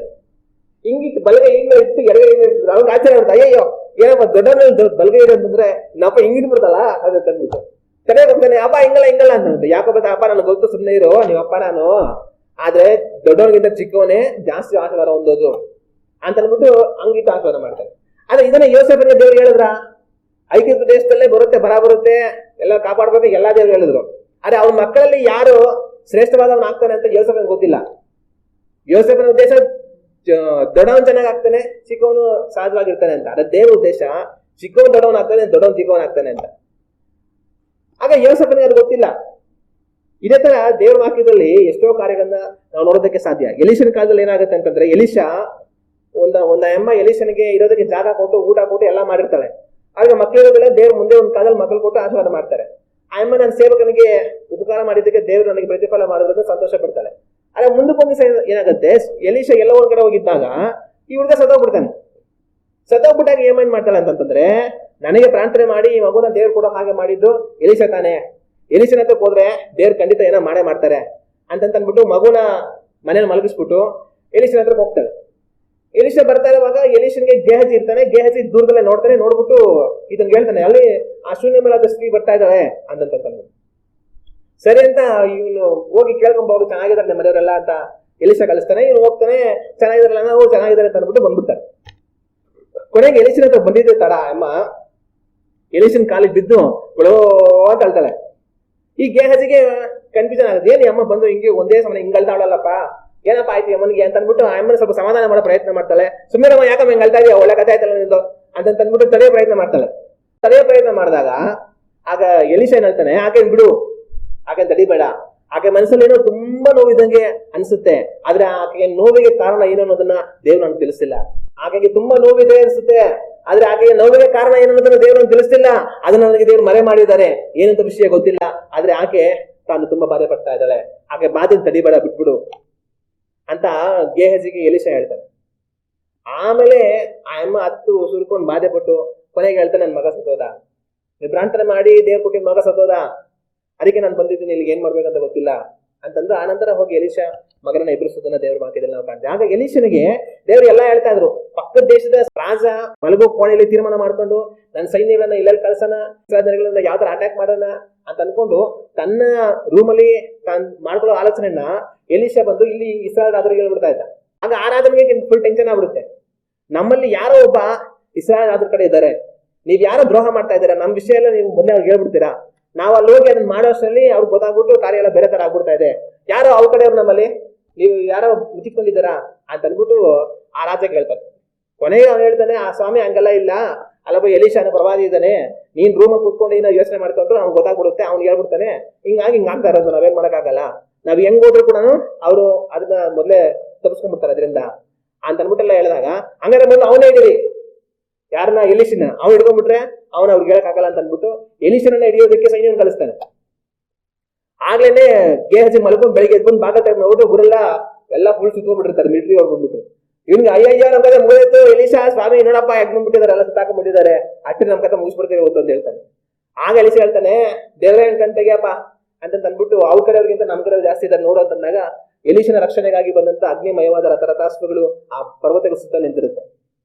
ಆಗ ಏನ್ ಮಾಡ್ತಾರೆ, ಈ ಸೈನಿಕರಿಗೆಲ್ಲ ಕಣ್ಣು ಕೂಡ ಹಾಗೆ ಮಾಡಿ ಇವ್ರಿಗೆ ಬಂದು ಏನ್ ಕಾಣಿಸಲ್ಲ. ಆಮೇಲೆ ಅವ್ರು ರಾಜನ ಹತ್ರ ಕರ್ಕೊಂಡು ಹೋಗ್ಬಿಡ್ತಾನೆ, ಅರಮನೆ ಕರ್ಕೊಂಡು ಹೋಗ್ಬಿಡ್ತಾನೆ. ಆಮೇಲೆ ಕಣ್ಣು ಬರೋಕ್ ಮಾಡ್ತಾರೆ, ಆಮೇಲೆ ಅಲ್ಲಿ ಊಟ ಕೊಟ್ಟು ಅವ್ರನ್ನೆಲ್ಲ ಕಳಿಸ್ತಾರೆ. ಈ ತರ ಎಲಿಷನನ್ನ ಹಿಡಿಯೋದಕ್ಕೆ ಅವ್ರು ಪ್ರಯತ್ನ ಮಾಡ್ತಾರೆ. ಏನಕ್ಕೆ ಅವ್ರು ಹಿಡಿಬೇಕು ಪ್ರಯತ್ನ ಮಾಡಿದ್ದು, ನಮ್ಮ ರಹಸ್ಯವನ್ನೆಲ್ಲ ಅವ್ನು ಹೋಗಿ ರಾಜನಿಗೆ ಹೇಳ್ಬಿಡ್ತಾ ಇದ್ದಾನೆ, ಇಸ್ರಾಯೇಲ್ ಜನಗಳನ್ನ ನಾವು ಅಟ್ಯಾಕ್ ಮಾಡೋದಕ್ಕೆ ಬಿಡ್ತಾ ಇಲ್ಲ ಅಂತ ತಂದ್ಬಿಟ್ಟು. ಆದ್ರೆ ಇಂತಹ ಎಲಿಷನಿಗೆ ಆ ಸ್ತ್ರೀಯ ಮಗನಿಗೆ ಏನಾಯ್ತು ಅನ್ನೋದನ್ನ ದೇವ್ರು ಹೇಳಿಲ್ಲ. ಆಕೆ ಬಂದು ಗೊಳೋ ಅಂತ ಕಣ್ಣೀರು ಸುರಿಸ್ತಾ ಇದ್ದಾಗ ಅದಕ್ಕೆ ಕಾರಣ ಏನು ಅನ್ನೋದನ್ನ ಎಲಿಷನಿಗೆ ದೇವರು ಹೇಳಲಿಲ್ಲ. ಎಲಿಷನ ಹೇಳ್ತಾನೆ, ದೇವ್ರು ನನಗೆ ಹೇಳಿಲ್ಲ, ನನ್ನ ಮರೆ ಮಾಡಿದರೆ ಏನಂತ ಗೊತ್ತಿಲ್ಲ, ಆದ್ರೆ ತನಗೆ ತುಂಬಾ ದುಃಖ ಇದೆ ಅನ್ಸುತ್ತೆ, ನಾನು ದುಃಖ ಪಡ್ಲಿ ಬಿಡು, ತಡಿಬೇಡ ಆತನನ್ನ, ತನ್ನ ಹತ್ರ ತನಗೆ ಸಮಾಧಾನ ಆಗುವುದು ಅಂತ ಹೇಳ್ತಾರೆ. ಆಗ ದೇವರು ಎಲ್ಲರಿಗೂ ಹೇಳಿಬಿಡೋದಿಲ್ಲ, ಬೇಕಾಗಿರುವಂತದ್ದು ಮಾತ್ರ ದೇವರು ಹೇಳ್ತಾರೆ. ಆದ್ರೆ ನಾವೇನ್ ಮಾಡಬಾರ್ದು, ಎಲ್ಲರೂ ದೇವರ ಹತ್ರ ಮಾತಾಡ್ಬಿಡ್ಬೇಕು ಅಂತ ನಿರೀಕ್ಷೆ ಮಾಡಬಾರ್ದು. ಆದ್ರೆ ನಾವೇನ್ ಮಾಡ್ಬೇಕಂದ್ರೆ ಕರ್ತನನ್ನು ನಂಬಿ ದೇವರ ಮೇಲಿನ ನಿರೀಕ್ಷೆಯಿಂದ ನಾವು ಜೀವಿಸುವಂತವರಾಗಿರ್ಬೇಕು. ದೇವರು ನನ್ನ ಸಂಗಡ ಇದ್ದಾರೆ, ನಾನು ಮಾಡೋ ಪ್ರಾರ್ಥನೆಯನ್ನು ದೇವರು ಕೇಳ್ತಾರೆ, ದೇವರನ್ನು ಸಹಾಯ ಮಾಡ್ತಾರೆ, ನನ್ನನ್ನು ಬಲಪಡಿಸ್ತಾರೆ, ನನ್ನನ್ನು ನಡೆಸ್ತಾರೆ ಅಂತ ಹೇಳಿ ದೇವರ ಮೇಲಿನ ನಂಬಿಕೆಯಿಂದ ನಿರೀಕ್ಷೆಯಿಂದ ನೀವು ನಡೆಯುವಂತವರಾಗಿ ಇರಬೇಕು. ನಾವು ಪ್ರವಾದಿಗಳನ್ನ ಹುಡುಕಿ ಬರಬಾರದು, ದೇವರನ್ನ ಹುಡುಕಬೇಕು. ದೇವರನ್ನ ಹುಡುಕುವಾಗ ನಮಗೆ ಬೇಕಾಗಿರೋ ಒಂದು ಉತ್ತರವನ್ನ ದೇವರು ಯಾವ ರೀತಿ ಬೇಕಾದ್ರೂ ನಮಗೆ ತಲುಪಿಸ್ತಾರೆ. ಆದ್ರೆ ಬರ ಇರೋಂಥವ್ರನ್ನ, ಯಾರೋ ಪ್ರವಾದಿನ, ಯಾರಿಗೋ ದರ್ಶನ ಬರುತ್ತೆ ಅನ್ನೋರ್ನ, ನಮ್ಮ ಕಾಸು ಕೊಡಿ ನಾವು ಪ್ರೇಯರ್ ಮಾಡ್ತೀವಿ, ದೇವ್ರ ಚಿತ್ತ ಹೇಳ್ತೀವಿ ಅನ್ನೋಂಥವ್ರನ್ನ ನಾವು ಹುಡುಕಿದ್ರೆ ಯಾಮಾರಿ ಹೋಗ್ತೀವಿ, ದಾರಿ ತಪ್ಪಿ ಹೋಗ್ತೀವಿ. ಆದ್ರೆ ಕರ್ತನನ್ನ ನಾವು ಹುಡುಕಿದ್ರೆ ಅವ್ರು ನಮ್ಮ ಹತ್ರ ಮಾತನಾಡೋದಕ್ಕೆ ಶಕ್ತರು. ದೇವ್ರು ಯಾವ ರೀತಿ ಬೇಕಾದ್ರೂ ಮಾತಾಡ್ಬೋದು. ಯಾರಿಗೋ ಪ್ರವಾದನೆ ಬರ ಇರೋಂಥವ್ರ ಹತ್ರನೇ ದೇವ್ರು ಮಾತಾಡಿ ಅವ್ರನ್ನೇ ದೇವ್ರ ನಮ್ಮ ಹತ್ರ ನಾವು ಬೇಕಾದ ಉತ್ತರವನ್ನ ಕಳಿಸ್ಬೋದು. ಹಲ್ಲೆಲೂಯಾ. ಆಗ ದೇವ್ರ ನಮ್ಮ ಹತ್ರ ಮಾತಾಡ್ತಾರೆ. ಆದ್ರೆ ದೇವ್ರು ಮಾತಾಡ್ತಾರೆ ಹಂಗಂತ ಎಲ್ಲವನ್ನೂ ಮಾತಾಡೋದಿಲ್ಲ, ಮುಂದೆ ಆಗೋ ಎಲ್ಲವನ್ನ ಹೇಳಿ ಬಿಡೋದಿಲ್ಲ. ನಾವು ದೇವರ ಮೇಲಿನ ನಂಬಿಕೆಯಿಂದ ಈ ಲೋಕದಲ್ಲಿ ಜೀವಿಸುವಂತರಾಗಿರಬೇಕು. ಅಗತ್ಯ ಇದ್ದಾಗ ನಮ್ಮ ಹತ್ರ ದೇವ್ರು ಮಾತಾಡ್ತಾರೆ. ಹಲ್ಲೆಲೂಯಾ. ನಾವೆಲ್ಲ ಎದ್ದು ಕಣ್ಣುಗಳನ್ನು ಮುಚ್ಚಿ ದೇವರನ್ನ ನೋಡಿ ಪ್ರಾರ್ಥನೆ ಮಾಡೋಣ. ಪರಿಶುದ್ಧಾತ್ಮರು ಮಾಡುವಂತ ಕಾರ್ಯಗಳೇನು, ಪರಿಶುದ್ಧಾತ್ಮರು ಮಾಡುವಂತ ಕಾರ್ಯಗಳು, ಅವರು ಮುಂದಾಗುವಂತ ಸಂಗತಿಗಳನ್ನ ನಮಗೆ ತಿಳಿಸ್ತಾರೆ. ಇವತ್ತು ನನಗೂ ನಿಮಗೂ ಬೇಕಾಗಿರುವಂತಹ ಕಾರ್ಯಗಳನ್ನ ದೇವರ ಆತ್ಮರು ಯಾವ ರೀತಿಯಾಗಾದ್ರೂ ಸರಿ ತಿಳಿಸಿ ನಮ್ಮನ್ನ ಬಲಪಡಿಸಿ ನಮ್ಮನ್ನ ಅದರಲ್ಲಿ ನಡೆಸಲಿ. ಅದರ ಹಾಗೆ ಮಾತಾಡುವಂತ ಆತರ ಸ್ವರವನ್ನು ಕೇಳುವುದರಲ್ಲಿ ನಾವು ಜಾಣರಾಗಿರಬೇಕು. ಅವ್ರು ಯಾವ ರೀತಿಯೆಲ್ಲ ಮಾತಾಡ್ತಾರೆ, ಅವರ ಸಂದೇಶ, ಅವರ ವಿಷಯವನ್ನು ನಮಗೆ ಯಾವ ರೀತಿಯೆಲ್ಲ ತಲುಪಿಸ್ತಾರೆ ಅನ್ನೋದನ್ನ ಗ್ರಹಿಸುವುದರಲ್ಲಿ ನಾವು ಚುರುಕಾಗಿರಬೇಕು. ಆ ತಿಳುವಳಿಕೆಯನ್ನು, ಆ ಒಂದು ಆಲೋಚನೆಯನ್ನ ದೇವರು ನಮಗೆ ಕೊಟ್ಟು ನಮ್ಮನ್ನು ನಡೆಸಲಿ ಅಂತ ನಾವು ಪ್ರಾರ್ಥನೆ ಮಾಡೋಣ. ಕಣ್ಣುಗಳನ್ನು ಮುಚ್ಚಿ ನಾವು ಪ್ರಾರ್ಥಿಸೋಣ. ನಮ್ಮನ್ನು ಬಹಳವಾಗಿ ಪ್ರೀತಿಸುವ ತಂದೆಯೇ, ನಮ್ಮ ಕರ್ತನಾದ ಯೇಸು ಕ್ರಿಸ್ತನ ನಾಮದಲ್ಲಿ ಈ ಒಂದು ಮಧ್ಯಾಹ್ನದಲ್ಲಿ ನಮ್ಮನ್ನು ನೋಡಿ ಪ್ರಾರ್ಥಿಸುತ್ತೇವೆ. ಪರಿಶುದ್ಧಾತ್ಮರು ನಮ್ಮಲ್ಲಿ ಮಾಡುವಂತಹ ಕಾರ್ಯಗಳು ಅನೇಕವಾಗಿವೆ. ಅದರಲ್ಲಿ ಒಂದು ಅವರು ಮುಂದಾಗುವಂತಹ ಸಂಗತಿಗಳನ್ನ ನಮಗೆ ತಿಳಿಸುವರು. ಅದಕ್ಕಾಗಿ ಸ್ತೋತ್ರ ತಂದೆಯೇ. ನಿಮ್ಮ ಆತ್ಮರ ಮೂಲಕ ನಮ್ಮ ಕರ್ತನಾದ ಯೇಸು ಕ್ರಿಸ್ತನ ನಾಮದಲ್ಲಿ ನಮ್ಮ ಸಂಗಡ ಮಾತನಾಡುವ ದೇವರು ನೀವಾಗಿದ್ದೀರಿ. ಅದಕ್ಕಾಗಿ ಸ್ತೋತ್ರ. ಯಾವ ರೀತಿಯಾಗೆಲ್ಲ ಪರಿಶುದ್ಧಾತ್ಮರು ಮುಂದಾಗುವಂತಹ ಸಂಗತಿಗಳನ್ನ ನಮಗೆ ತಿಳಿಸುವರು ಎಂಬುದಾಗಿ ಹೇಳಿ ಈ ದಿನದಲ್ಲಿ ನಿಮ್ಮ ವಾಕ್ಯವನ್ನು ತಂದೆಯೇ ನಾವು ಧ್ಯಾನ ಮಾಡಿದ್ದೇವಲ್ಲ ತಂದೆಯೇ, ಅನೇಕ ರೀತಿಯಲ್ಲಿ ದೇವರಾತರು ನಮ್ಮ ಬಳಿಯಲ್ಲಿ ಮಾತನಾಡುವರು. ಆದರೆ ಅವರು ಯಾವ ರೀತಿ ಮಾತನಾಡುವಾಗಲೂ ಆ ಮಾತನಾಡುವಂತ ತಮ್ಮ ಸ್ವರವನ್ನ ನಾವು ಗ್ರಹಿಸುವ ಹಾಗೆ ನಾವು ಶಕ್ತರಾಗಿರುವಂತೆ ನಮಗೆ ನೀವು ಸಹಾಯವನ್ನು ಮಾಡಿರಿ. ಅವರು ನಮ್ಮ ಬಳಿಯಲ್ಲಿ ಮಾತನಾಡುವಂತ ಕರ್ತನಾದ ದೇವರ ಮಾತುಗಳನ್ನ ಗ್ರಹಿಸುವಂತ ತಿಳುವಳಿಕೆಯನ್ನ ನಮಗೆ ನೀವು ಕೊಡಬೇಕೆಂಬುದಾಗಿ ಪ್ರಾರ್ಥಿಸುತ್ತೇವೆ. ಪರಲೋಕದ ತಂದೆಯೇ, ಅದೇ ಸಮಯದಲ್ಲಿ ನೀವು ಮುಂದಾಗುವ ಸಂಗತಿಗಳನ್ನು ತಿಳಿಸುತ್ತೀರಿ, ಆದರೆ ಎಲ್ಲವನ್ನು ತಿಳಿಸುವುದಿಲ್ಲ. ನಮಗೆ ಬೇಕಾದದನ್ನ ನೀವು ತಿಳಿಸುತ್ತೀರಿ ತಂದೆಯೇ. ಆದ್ದರಿಂದ ಎಲ್ಲವನ್ನೂ ದೇವರು ನಮ್ಮ ಬಳಿಯಲ್ಲಿ ಮಾತನಾಡಿ ಬಿಡಬೇಕು ಎನ್ನುವಂತ ನಿರೀಕ್ಷೆಯಿಂದ ನಾವು ಜೀವಿಸದೆ ದೇವರ ಮೇಲಿನ ನಂಬಿಕೆಯಿಂದಲೇ ಬದುಕುವುದಕ್ಕೆ ನಮಗೆ ಸಹಾಯವನ್ನು ಮಾಡಿರಿ. ತಕ್ಕ ಸಮಯದಲ್ಲಿ ನಮಗೆ ಬೇಕಾದದ್ದನ್ನ ನಮ್ಮ ಬಳಿಯಲ್ಲಿ ಮಾತನಾಡುವರಿ, ನಮ್ಮನ್ನ ನೀವು ಬಲಪಡಿಸುವರಿ, ನಡೆಸುವರಿ. ತಂದೆಯೇ, ನಿಮ್ಮ ಕೃಪೆಯು ನಮ್ಮೆಲ್ಲರ ಸಂಗಡ ಇರಲಿ. ತಂದೆಯೇ, ನಿಮ್ಮ ಬಲವುಳ್ಳ ಹಸ್ತದಲ್ಲಿ ನಮ್ಮನ್ನು ತಗ್ಗಿಸುತ್ತೇವೆ, ಖುಷಿ ಕೊಡುತ್ತೇವೆ. ನಮ್ಮ ಕರ್ತನಾದ ಯೇಸು ಕ್ರಿಸ್ತನ ನಾಮದಲ್ಲಿ ಬೇಡುತ್ತಿದ್ದೇವೆ.